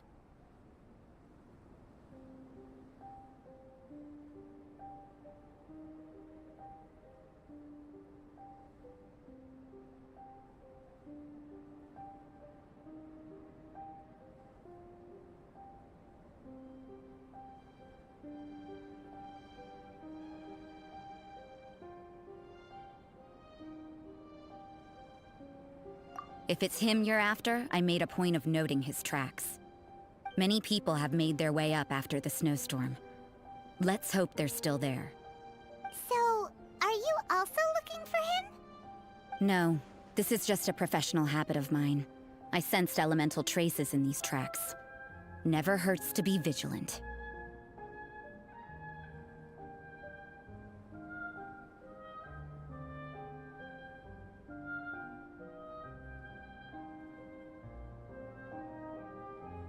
I couldn't care what you think. Come on then. I'd like to see what he's up to anyway. Rosaria said there were elemental traces in the tracks. They should show up pretty clearly with elemental sight.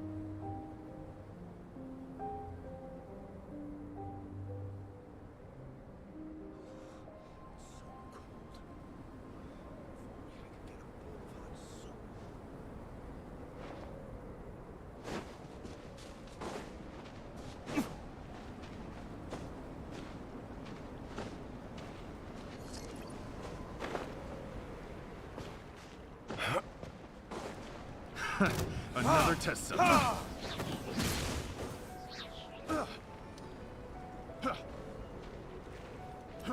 Fry.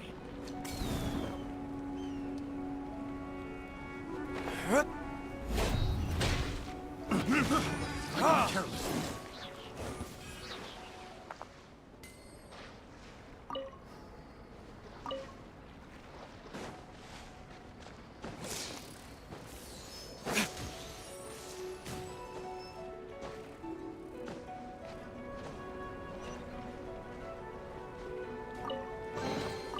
I suppose this will do.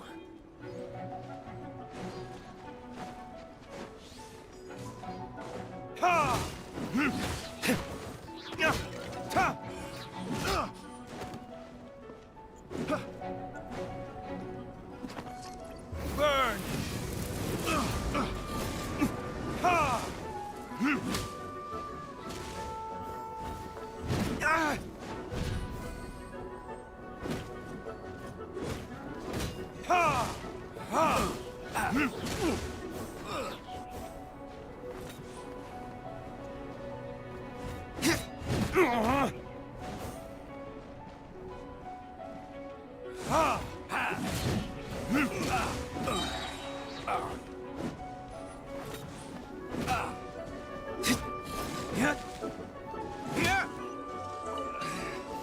Should replace my hammer. We'll need more where that came from.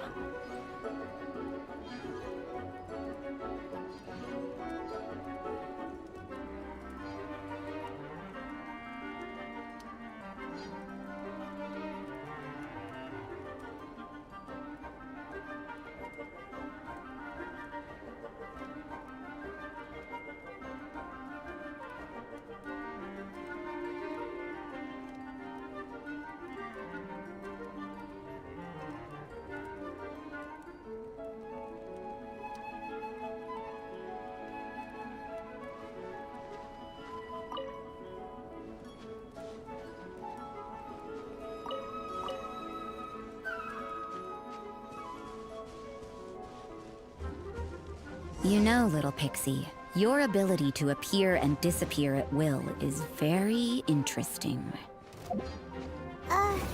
Yeah? After committing a crime, you'd be able to leave the scene without a trace. You're so suspicious. Why is Paimon a criminal in your example?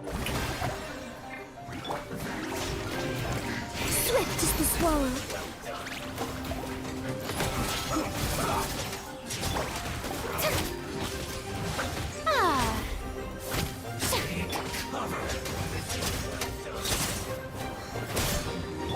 I must leave no stone unturned, as a dutiful maid would.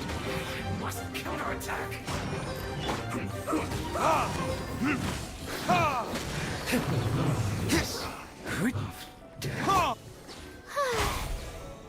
Yoo-hoo! Closing in.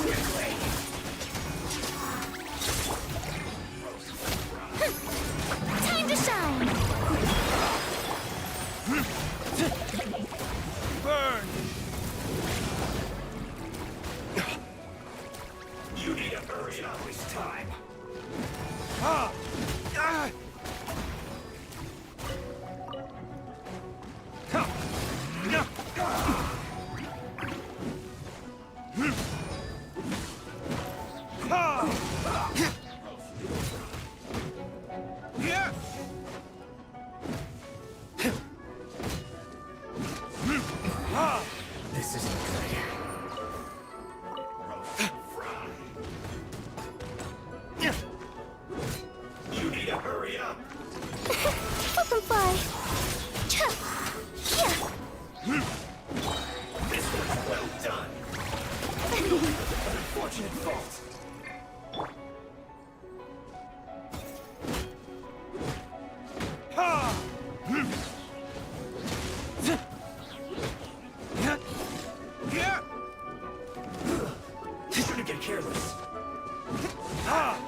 getting colder and colder.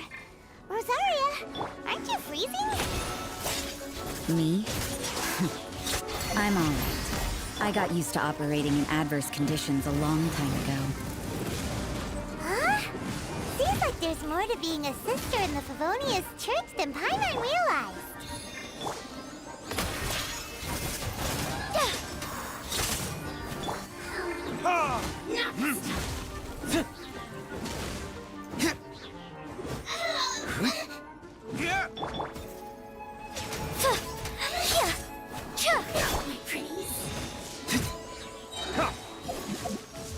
Verdict is...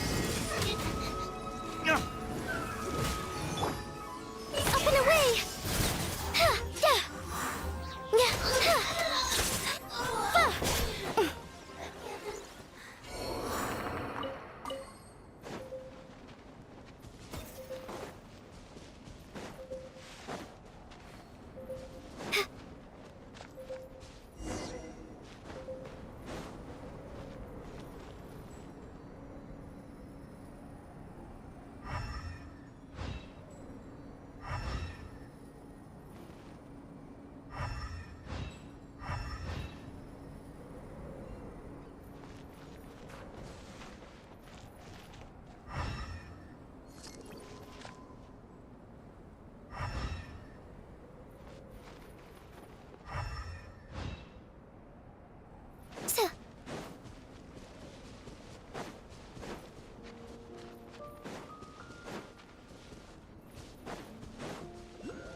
Is that Albedo? Why would he hang around a place like this? The word on the street is he loves painting. He'll hang around anywhere for a good landscape. The views and scenery here are pretty good. Potential paintings everywhere you look. I see, bro. Welcome to the Can't you see stream. those hilly churros? Isn't he in danger? Why would he hang around? Uh-oh. Looks like we startled them. Enough talk! Let's take them out of the picture first!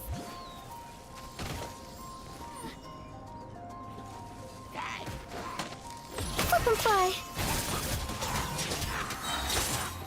Ha! Ills be gone! Cha! Here! Fa! Who are you? Why did you alarm them? Thank the gods I'd already completed my painting. Would have been a shame to leave these particular hilly trails unfinished.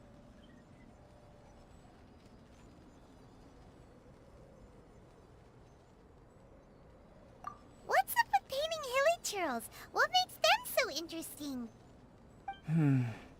I'm afraid the answer isn't easy to explain. If you'd like to have a look at my painting, it may give you a clue. Wow! Look at the detail! But some of it seems to have been done in a hurry. You can find these hilly trails anywhere. Quite boring, in fact. Not worth closer inspection. But take a look at this specimen. The build, the coat, and there's a distinct force at work here. In the cyclical lives of such primitive communities, such unique attributes are an indication of evolution at work. Evolution, the transition from nothing into existence, from the known to the Hold your horses. Ugh, something tells me we're in for a thesis and I haven't got the stamina. We found your man. I'm headed back. What? Don't you have any questions for him? Hey! What a weirdo. So Sister Rosaria brought you. Surprising. And I didn't have time to thank her. But back to the point. From her words, it seems that you were looking for me? Mm-hmm. We met a girl in Mondstadt, Sucrose. She said you were stuck with your research. I see. So Sucrose sent you here. Then, if I'm not mistaken, you must be the honorary knight. You've got the whole of Mondstadt talking. I've heard a bit of everything. Your actions during Storm Terror's attack, your elemental control, and quite a few other mysterious things. I'll skip to the conclusion. There's only one possibility after all. You came from afar. Excellent. If I could procure your assistance, I think my research would benefit enormously. Forgive me. This must be confusing. Where should I begin? The essence of life? Whoa, you want to start with that? You're right. Giving a demonstration would be better than trying to explain. For example, awakening life. Breathing new life into fallen leaves.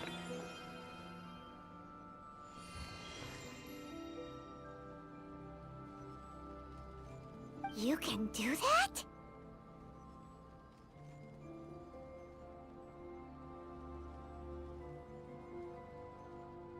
However, I have a particular seed in my possession. The method I'm talking about has produced no results. It's like you, in that it hails from another world. Helping it to grow, to bloom.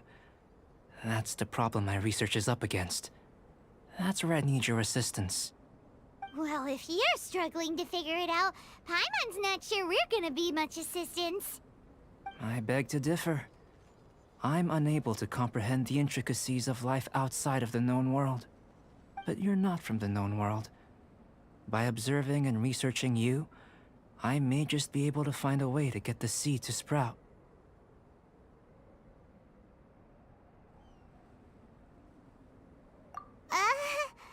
Shall we just get out of here? This sounds a little freaky. It's possible. But I will do everything in my control to ensure your safety. Time for a change of surroundings. We should be going. There's research to do.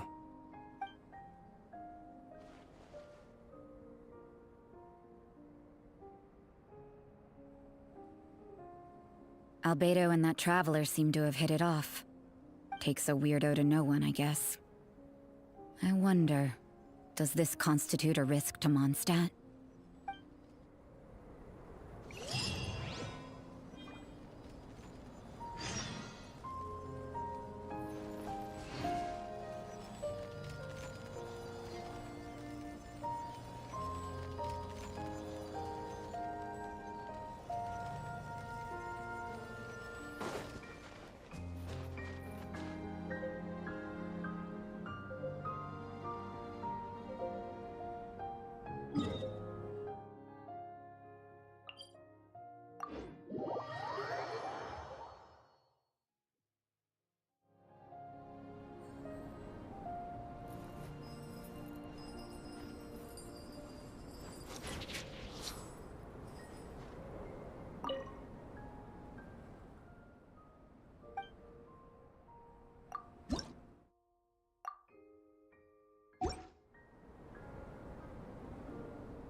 Paimon has a question.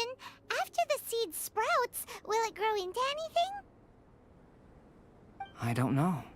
But I feel the importance will lie in the method, not the endpoint. Using alchemy to awaken otherworldly life into that would constitute a big leap in my understanding of the essence of life. After awakening, even creation may be possible.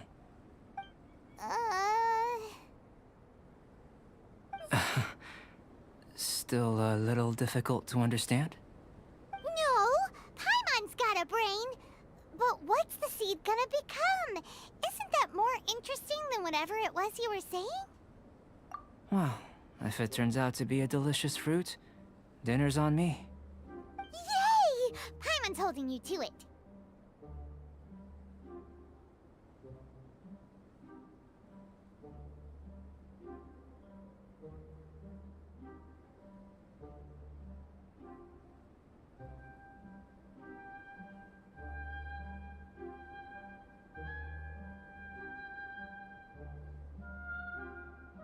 Well, let's just say I, occasionally have to look after a child. Another lengthy explanation, I'm afraid. I suppose it's one of the few non-alchemy related disciplines I'm any good at. The subject of my first research was the elements. In this world, manipulating the elements requires a vision. Though I can't see anything resembling one on your person, how you're able to freely manipulate elemental power is something I'd like to ascertain. I've got a few questions in that regard. Firstly, do you have any extra organs? A second heart? A fourth stomach? Things of that nature. Fascinating. And this floating child is connected to your body in some way? What a stupid question! Can't you see the gap between us? And another thing, it's Paimon, not floating child. I was merely considering the possibility that you were an external organ. Perhaps there is some invisible force connecting you.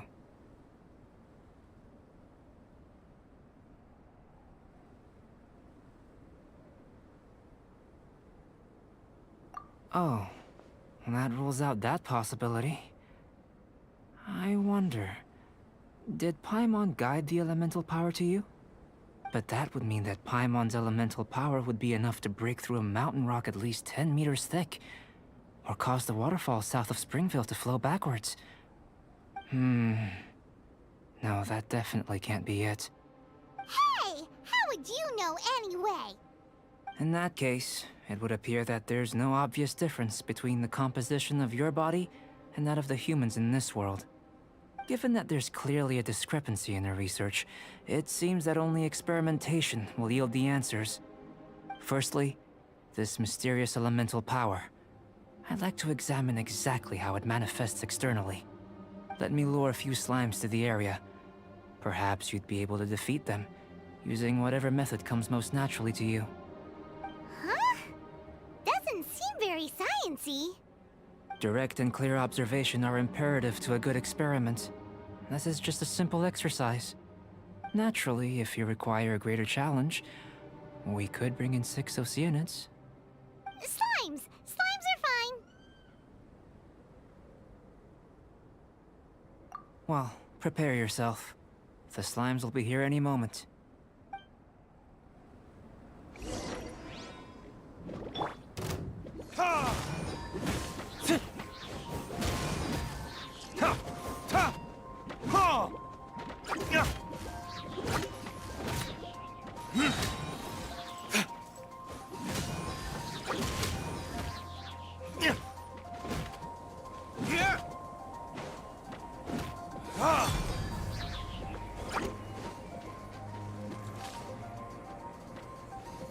Time for retribution!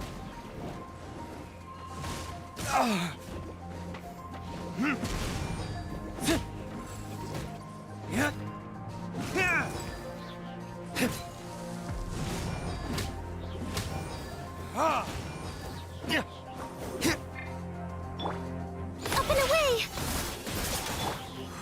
May I present?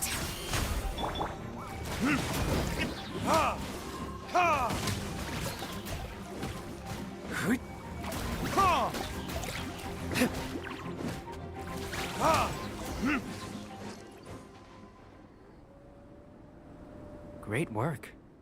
Did you feel anything out of the ordinary? If you're injured, I have a few emergency potions ready.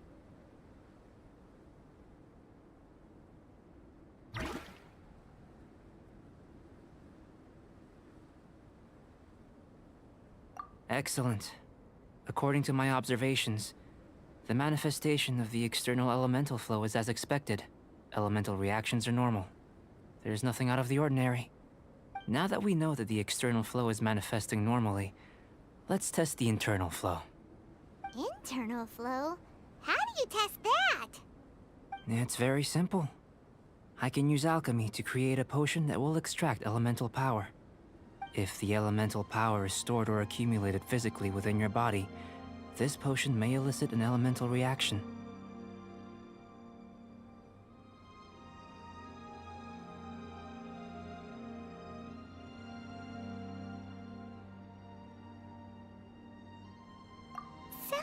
kinda terrifying. Don't worry. In the normal course of events, you'd feel some temporary queasiness. No bodily injury. And in the abnormal course of events? If anything unexpected occurs, I've made the necessary preparations. Try not to worry.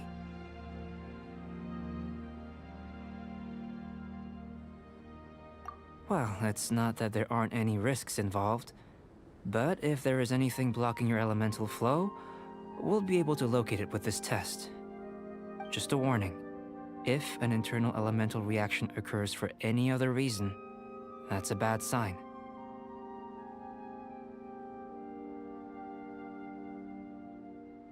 Yes, that's an excellent way to think about it. Before we get started, the potion we'll use for the test is missing a catalyst. We'll need to find it. It's a type of ore known as star silver, but unfortunately not all of it is suitable. I'll take you to my campsite. We can gather some star silver ore on the way. I'll point out any likely contenders. All going to plan, we should be able to begin concocting the potion when we get to the campsite. Paimon's still got a few safety concerns, but it seems like there's a silver lining. Let's keep our eyes open.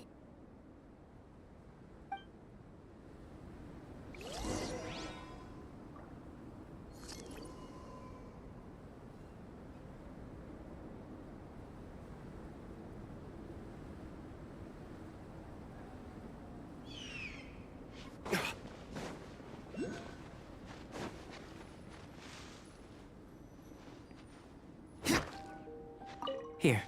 Should do for catalyst purposes.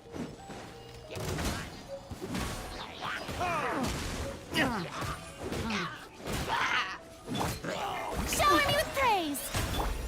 Burn!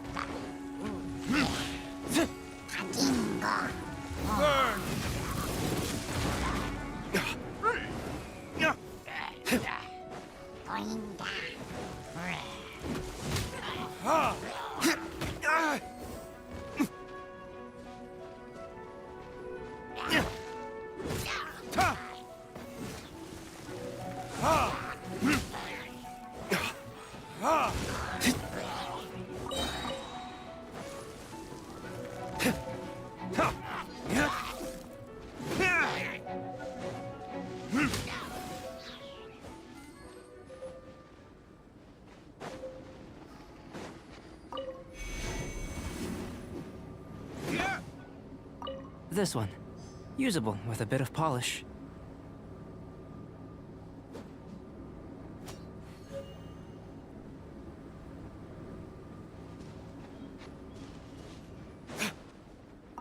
What luck. This should be enough. My campsite is just up ahead. I'll lead the way.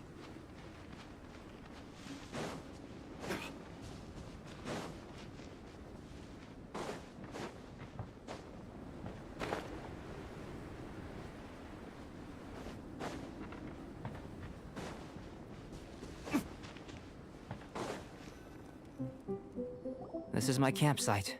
I've added the materials we collected to the concoction. While we are waiting, have a look over here.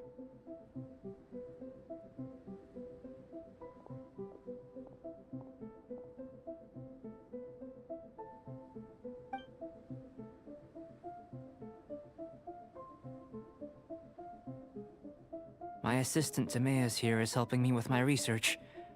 I'm guessing you may have met in Mondstadt already. Hello! I've just gotten hold of the data from your experiment. The report is already up on the board there. Whoa! Look at all the data! You got all these results from one slime battle? I wouldn't call them results, inferences, and a few daring guesses perhaps. I think the most rational direction would be to expound on the phylogenetic relationship between this traveler and the slimes. Consider. You don't have a vision, but you can manipulate elemental energy. The slimes don't have visions either, yet they too are able to manipulate the elements. Following this line of thought, I'm sure we'll be able to establish a basis in fact. Not bad for a point of entry. But strictly speaking, slimes are elemental life forms. In other words, beings consisting entirely of the elements. A cryoregisvine, or even a wildflower might be a better analogy. But tracing back the phylogenetic relationships between plants and animals, you might have to trace back to the world's origins. In that sense, things might get difficult, don't you think? Yes, sir. That sounds correct. After all, we've got our primary data already. This traveler is a visitor from another world. If it turned out that he did have a phylogenetic relationship with this world... Now that really would be something, wouldn't it? Ah, it would. Apologies. I was so excited to get the data. I'll slow down a bit next time. Speaking of data, to complete our research, we'll need some more. I'll be conducting analysis here for the time being. If you're keen for an update, just come and find me. Great, I'll leave you to it.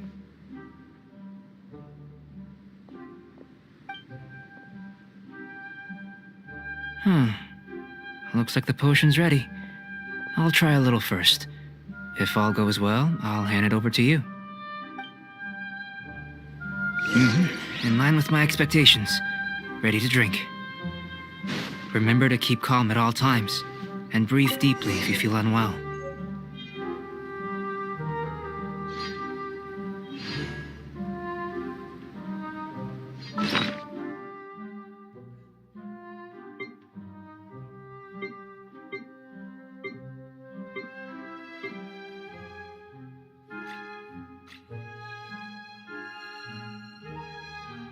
I still have a lot to do at the guild. How about you take a rest while I go back?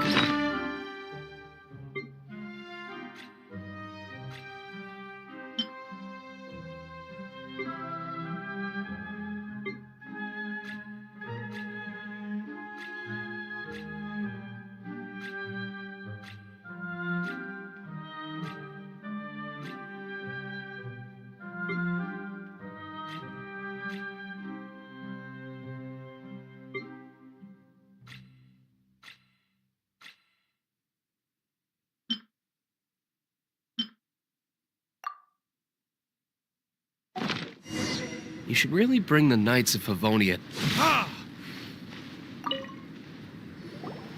Tasty? You've got a funny look on your face. You said you tried some already. You sure it was ready? What happened to him? Oh, this was the result I was expecting. And a very positive one at that. This potion channels elemental power into the body. Under normal circumstances, a repelling reaction is to be expected. But if the internal elemental flow is unimpeded, you'll only experience momentary discomfort. Once the flow is complete, there won't be any...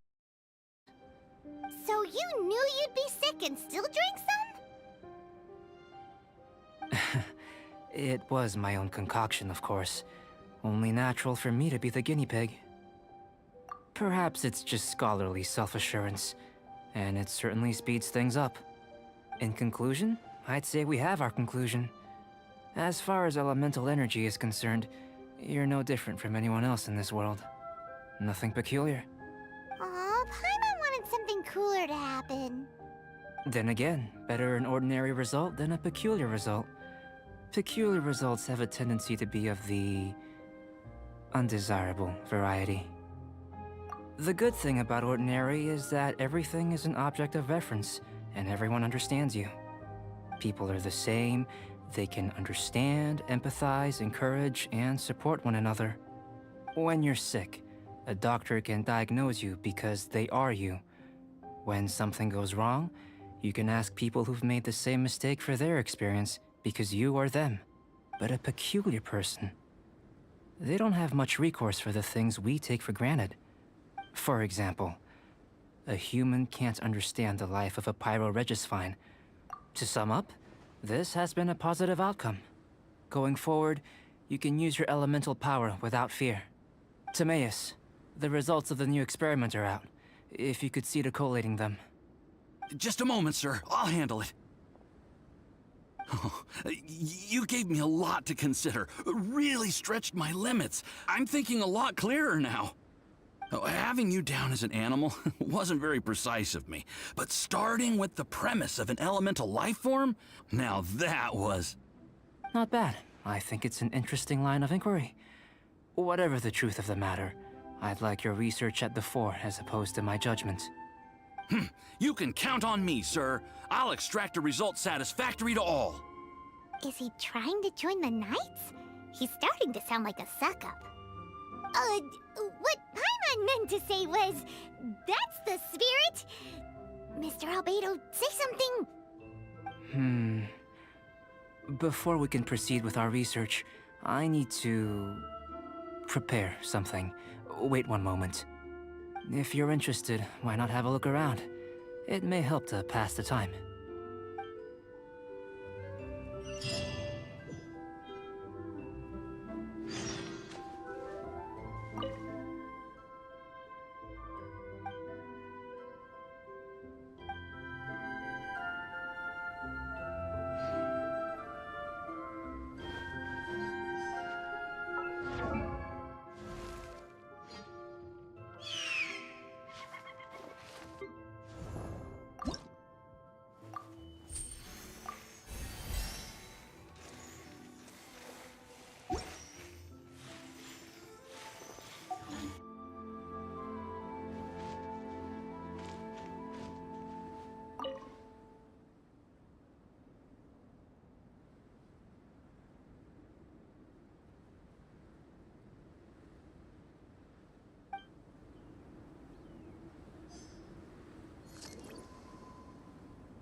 Here comes Albedo! Let's go see him!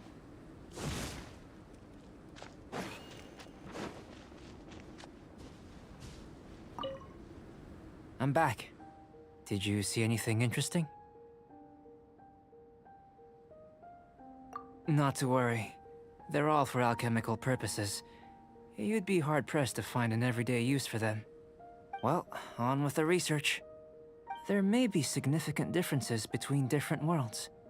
Take Tevat, for example. Here, those with visions can manipulate the elements. But worlds may well exist where only one person is able to do so. Or even everyone. So, leaving elements to one side, do you possess any unique abilities? Ones that don't exist in this world? I think answering this question calls for the same methodology as last time. In other words, time for the next experiment. No. You shan't be required to exert quite so much effort this time around. Now, see this pillar here? Use your willpower to try and break it.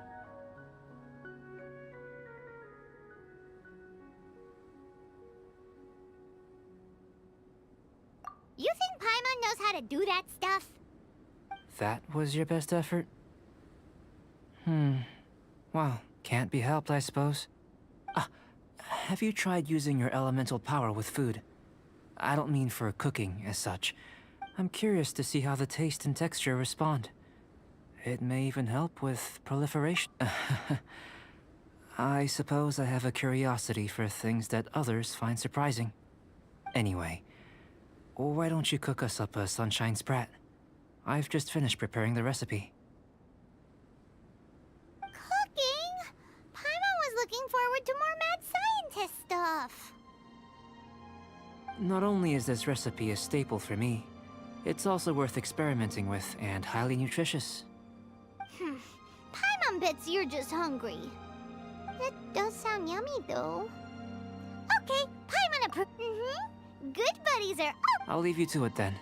Looking forward to the results.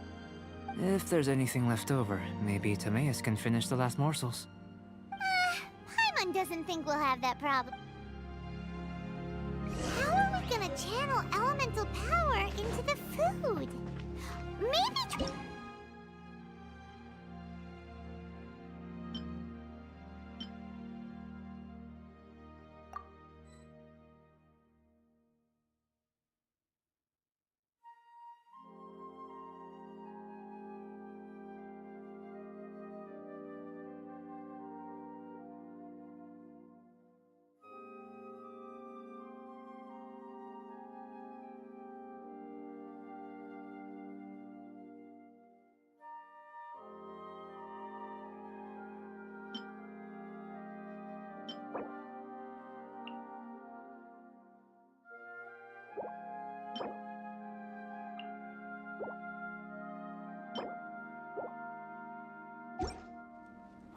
get these ideas from anyway? Let's just do it the old-fashioned way.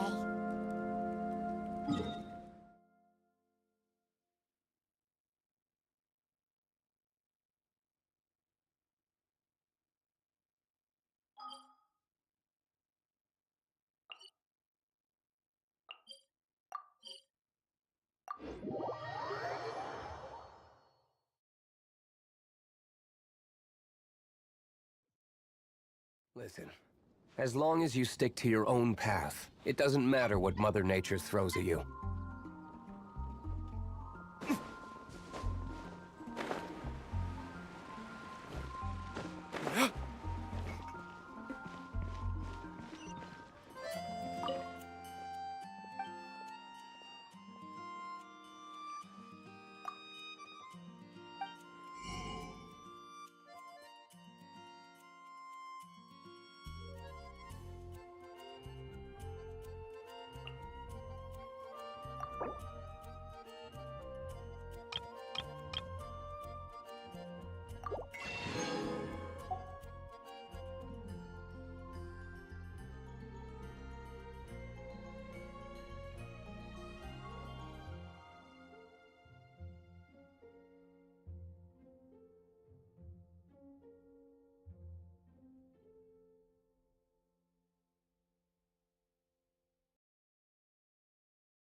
Oh, which should I choose? Verdict is...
That was fast.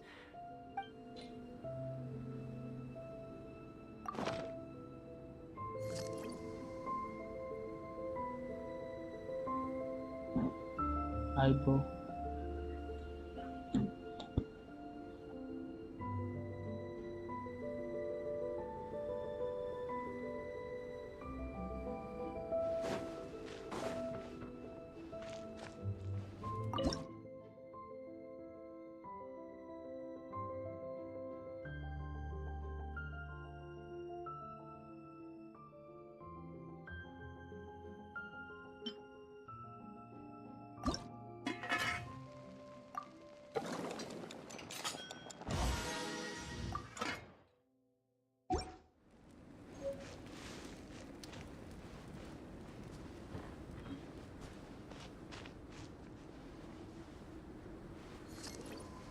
That was fast.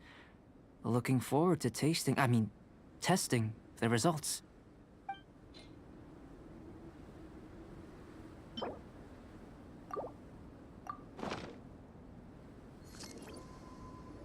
An average outcome experimentally, but you've really brought out the flavor. You seem well versed in the science of gastronomy. As far as the proliferation hypothesis is concerned, we've come up short. Seems like food presents the same headaches in your world as it does ours. Unless...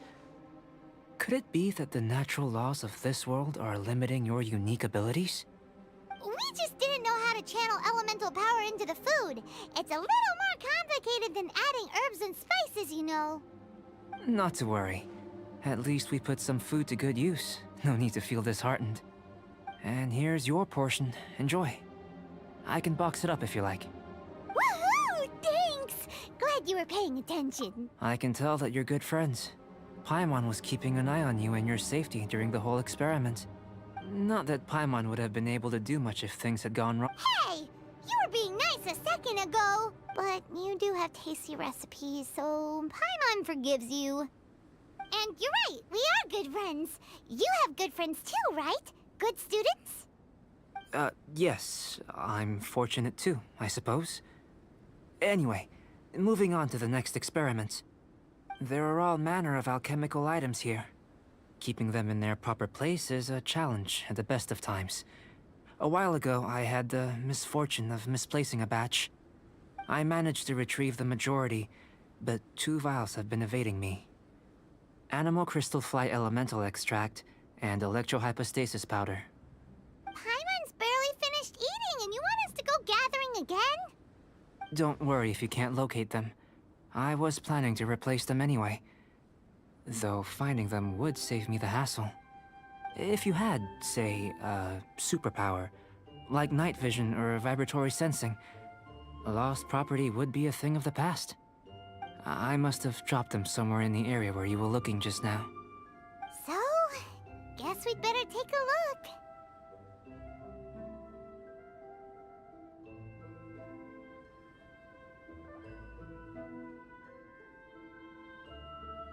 Oh yeah! You could use elemental sight!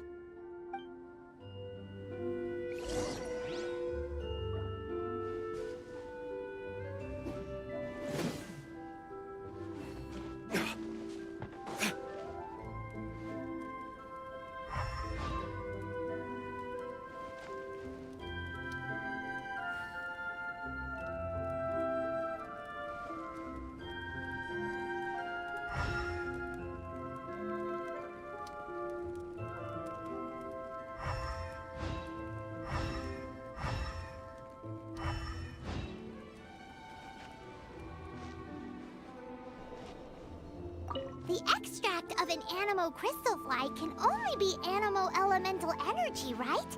This has gotta be it! Still in one piece! Good thing the vial's so strong!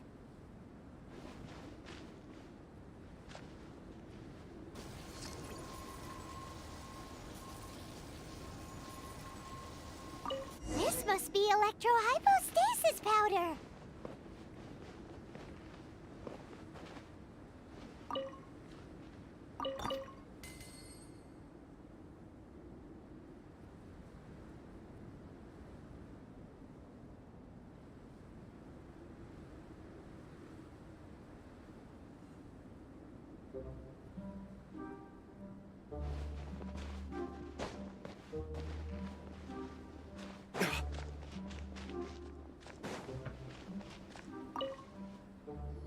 Goodness, you managed to find them.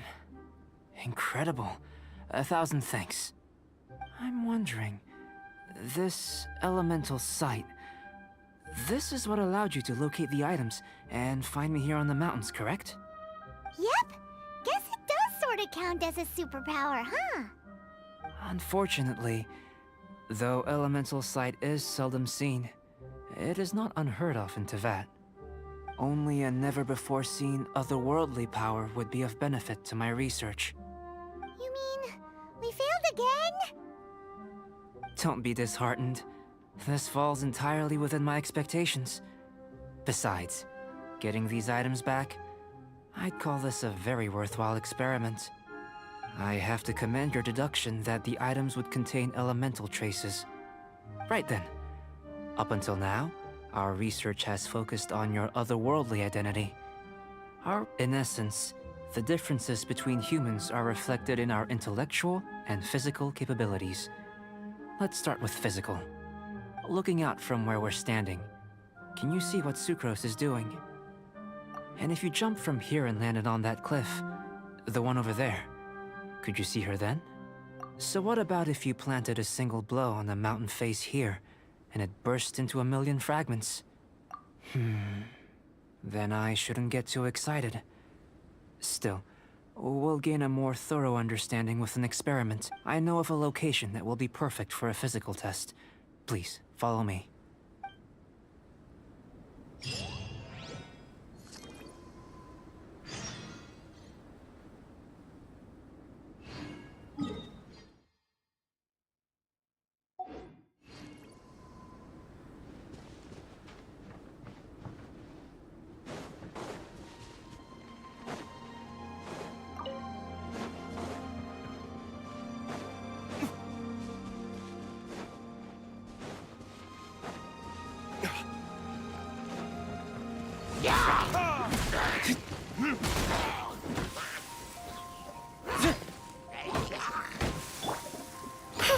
Dancing in the wind.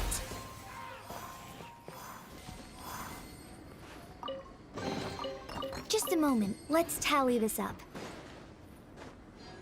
Yeah. Yeah, right. Closing in. The show begins.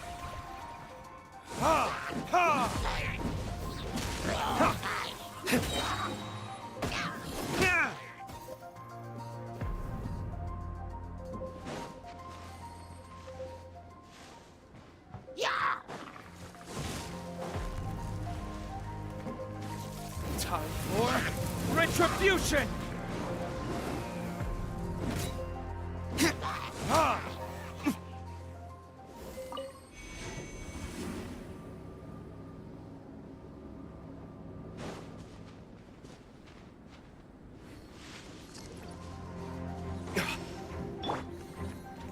May I present?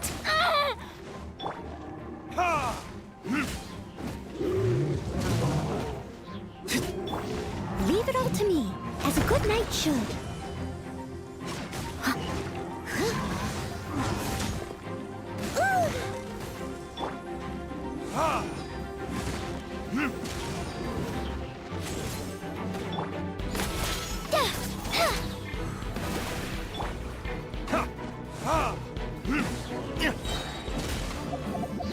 Verdict is...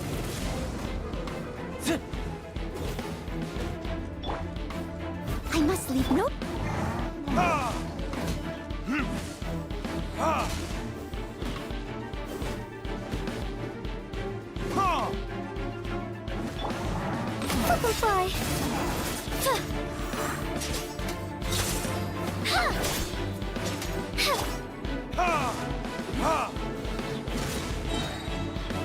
Burn!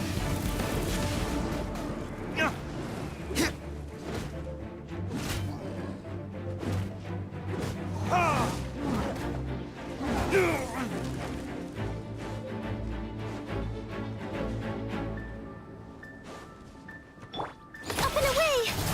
Yeah! Ills be gone!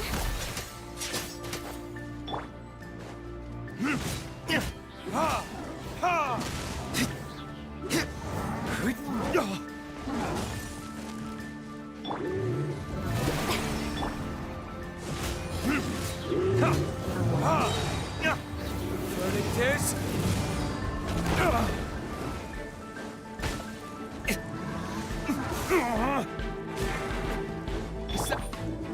Closing in!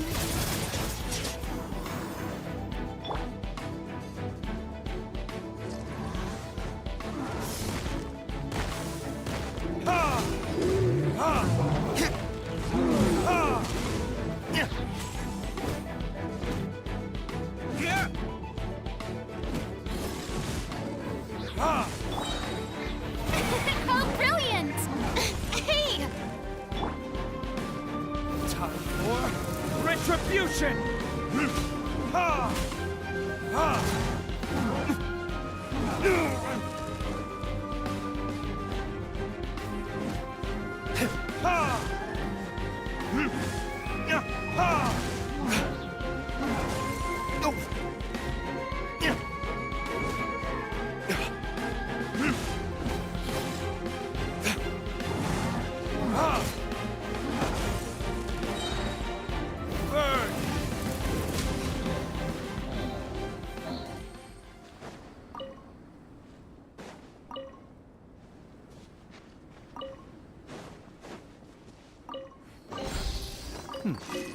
Better than nothing.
You want us to jump? From up here? Not necessarily. Not if you know of a better method, that is. Whichever method you choose, the experiment will end when you reach the opposite shore of the lake. I will factor the time expended and your top speed into my comparative analysis. The opposite side of the lake. So, we're gonna be swimming? Without limitations, we complete tasks intuitively, using the method that seems most rational to us. Some of us would be unable to stand the icy waters. Others might find the whole thing rather refreshing. No matter what choice you make, it's all a part of the experiment. For me, Then if you would, please, I eagerly await the results. Wait a minute! While we're busy testing, what exactly are you gonna be doing? Me? Recording data, responding to risks, providing, emotional support. So if we do decide to go swimming, you gonna dive in with us? No. Unless you're thinking of conducting competitive research? Oh! Forget Paimon said anything.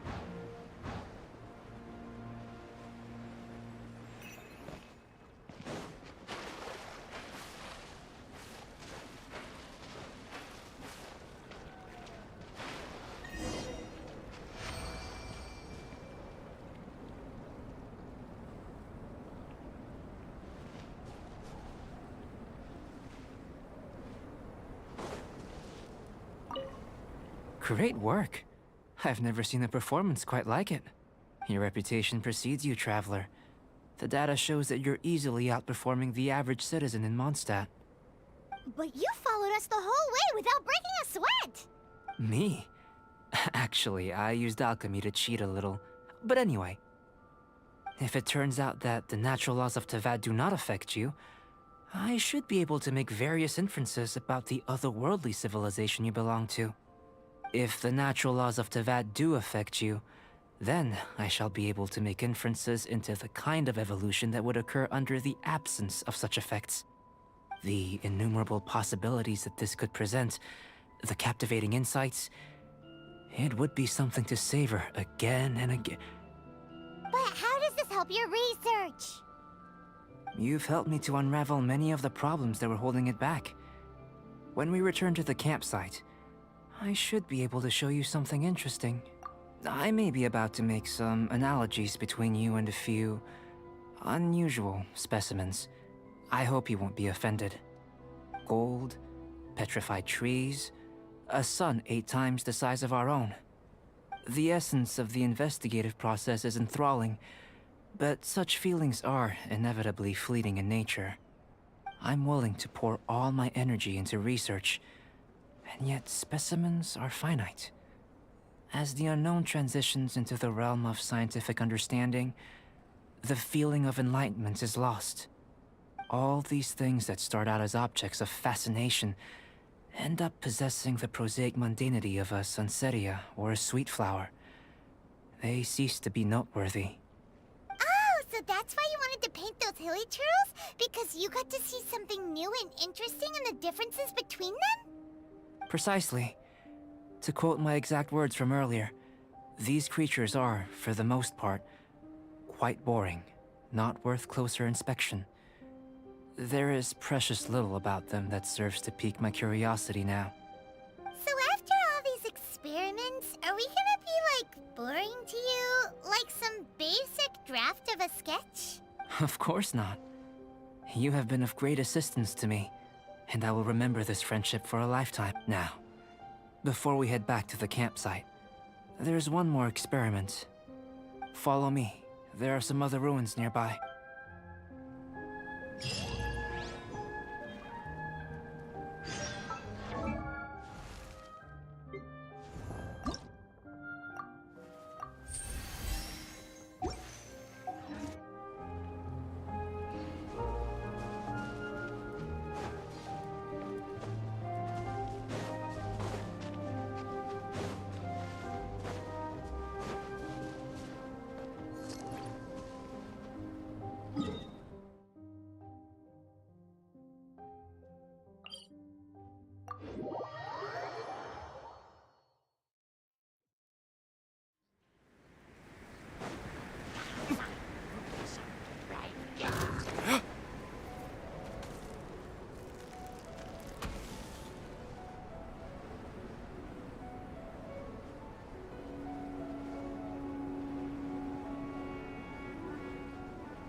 I imagine you must have encountered more than a few conundrums during your travels.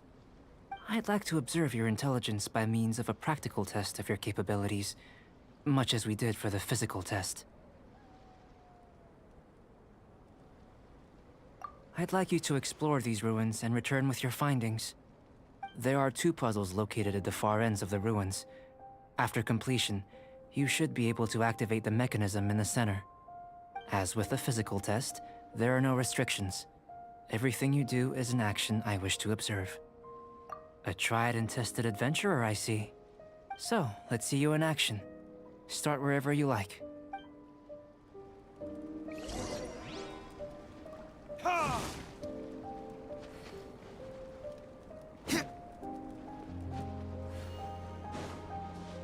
It's a complex environment, so proceed with caution.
I still have a lot to do at the guild.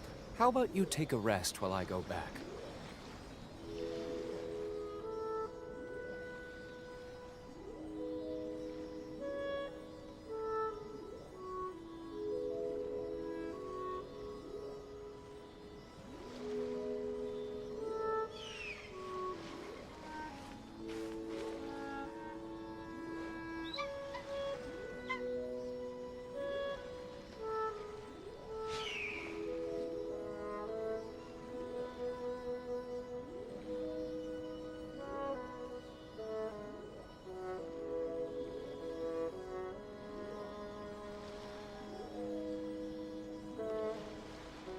Guess we can rest a bit.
I still have a lot to do at the guild. How about you take a rest while I go back?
Bye.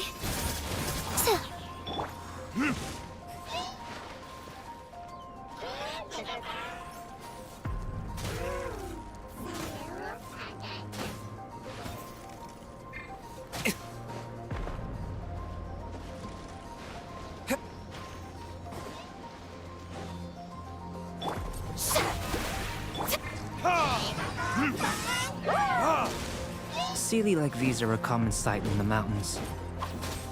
Returning them to their rightful places is up to you.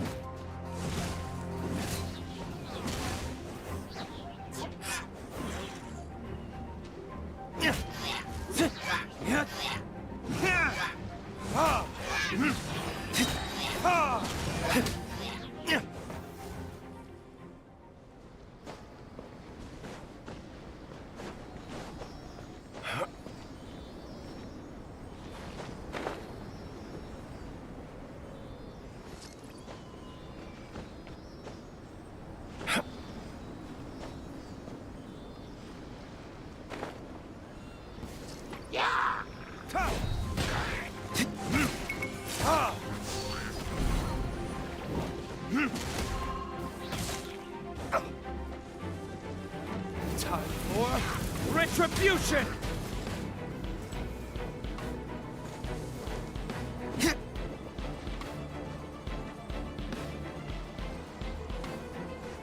Ha! Ha! Ha!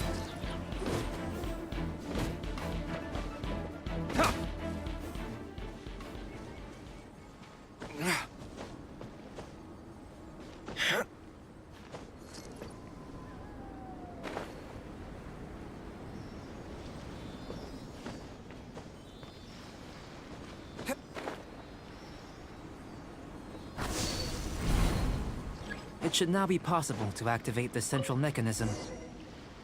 Exactly what will happen when you do is... Oh, seems that the water level has suddenly decreased. We should be able to see what's in the water now. Let's have a look. What's this? To the best of my knowledge, these belong to a script of some kind. They can be found all over Teyvat, but they've never given up their secrets. There's still a lot to learn about them. And as for why they should ever have come to rest here, a true mystery. Let me make a copy first. I'll make time to go over them in greater detail after our research. Another thing for the don't understand list. Unsolvable mystery this, weird experiment that. It'd be nice to get some cool results for once. Seems like if you want the reward, you gotta pay the price. I've truly gained a lot from all this. Comparatively, the little reward I can offer is too small to mention. Let me return to the campsite first. By the time you get back, I may just have a fleeting miracle for you to witness.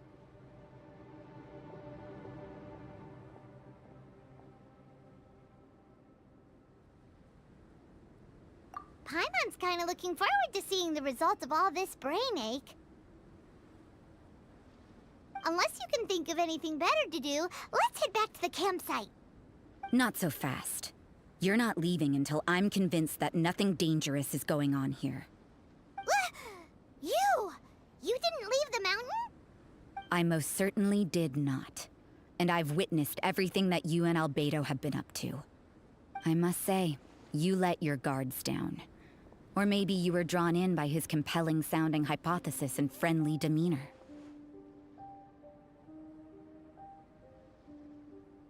Taking orders from a complete stranger, drinking anonymous potions, participating in all kinds of strange experiments? I'd sooner believe you were tricked than that you would be so naive. Or perhaps... Sister Rosaria's guard's so high, she can't even see over the top of it.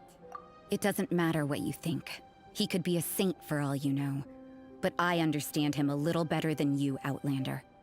I'm only concerned with one thing. Whether his alchemy has transformed you into something more sinister.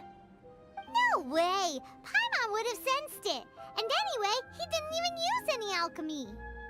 With an alchemist of his level, you wouldn't sense a thing. In any case, I'm not about to let a potential threat back into Mondstadt. So... what are you gonna do?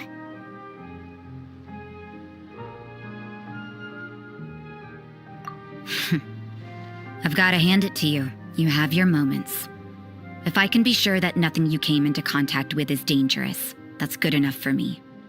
I've investigated everything else. The only items left on the agenda are these symbols. But we don't even know what they mean. That much is true. Not to mention, seems like there's nothing more to them. But for insurance purposes, I'd better make a copy.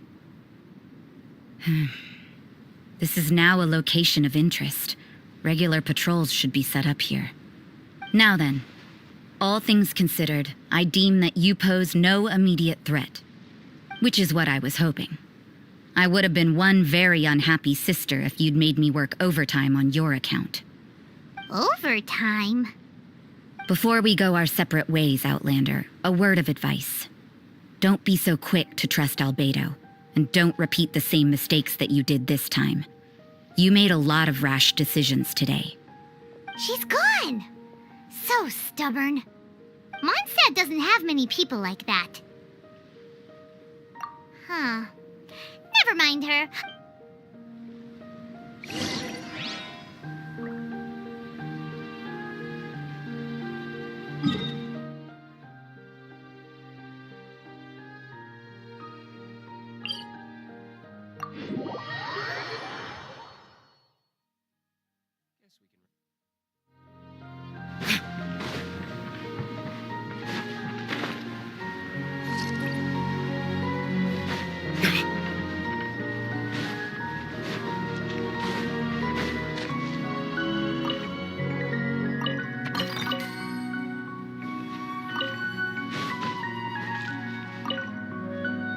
You're back. Good timing. You took quite a while. Did you get held up on the way back? Time for the results. We got a myriad of data today, and it was very difficult to finish all the research in one go. But the integral preliminary conclusion that I can offer you is you're very much like a human from this world. You couldn't tell that just by looking? We spent all day working our butts off for that? Please, I understand that this may have seemed self-evident to you, but in fact, nothing in this world should be taken for granted. Have you ever considered that the world of Tevat may have a natural hostility to Outlanders? I mentioned the natural laws of this world. You're able to converse with me here without consequence, and nothing seems amiss. But it's arguably a small miracle. The only other life form that, like you, has come here from afar is the seed that I mentioned. Under the effects of Tevat's natural laws, it isn't even able to sprout, let alone bloom. But after I observed you, I had another idea. Imitating you helped to inspire my alchemy. And so... Whoa! It looks like something's appearing! The transition from nothing into something, from shoot to stem, is not nurturing otherworldly life also nurturing the world itself?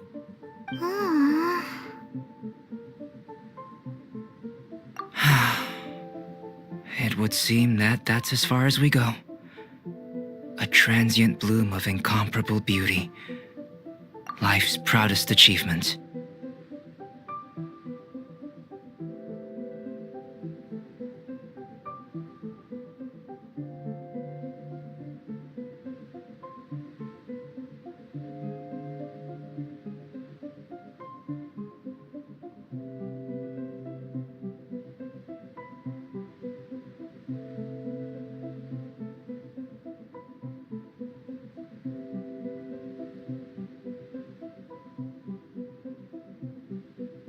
Paimon thought, with all our efforts, it might have bloomed forever, and it didn't even have any fruit.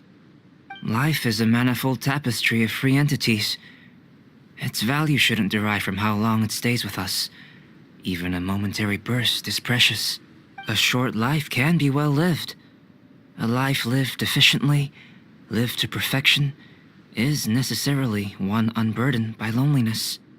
So, do you understand what I meant about us conversing here arguably being a small miracle? Things feel a little heavy right now. Don't be sad. You've got Paimon to look after you. Albedo, Paimon really wants to be your friend. Thank you both. Even if dispelling loneliness is not essential for life, it certainly doesn't hurt. Your help inspired me to discover the means to make a flower bloom. I mean that the time I've spent traveling with you in the mountains was a valuable journey for me. In the future, if the need arises, can I solicit your help again? Well, glad I can count on you. I made a point throughout of telling him how ordinary the results were. But what was that sediment I saw forming at the bottom of the vial? It should not have been there. What could it mean? Those born of Earth are bound by its imperfections, but those born of chalk are free of impurities. You and I are alike, both composed of a substance that has yet to be fully defined. If, one day, I lose control, destroy Mondstadt, destroy everything, can I rely on you to stop me?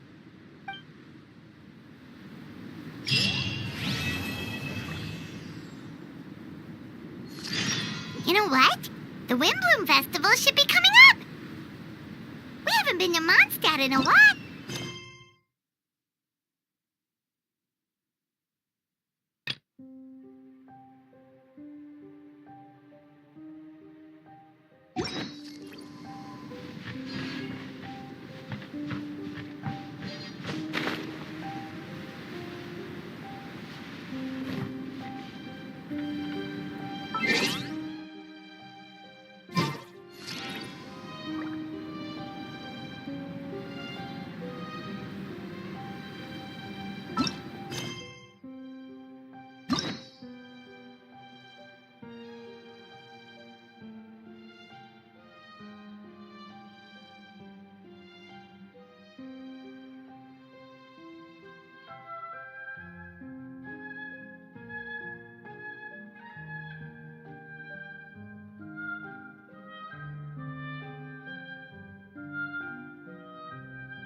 I still have a lot to do at the guild. How about you take a rest while I go back?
You should really bring the Knights of Favonius with you next time.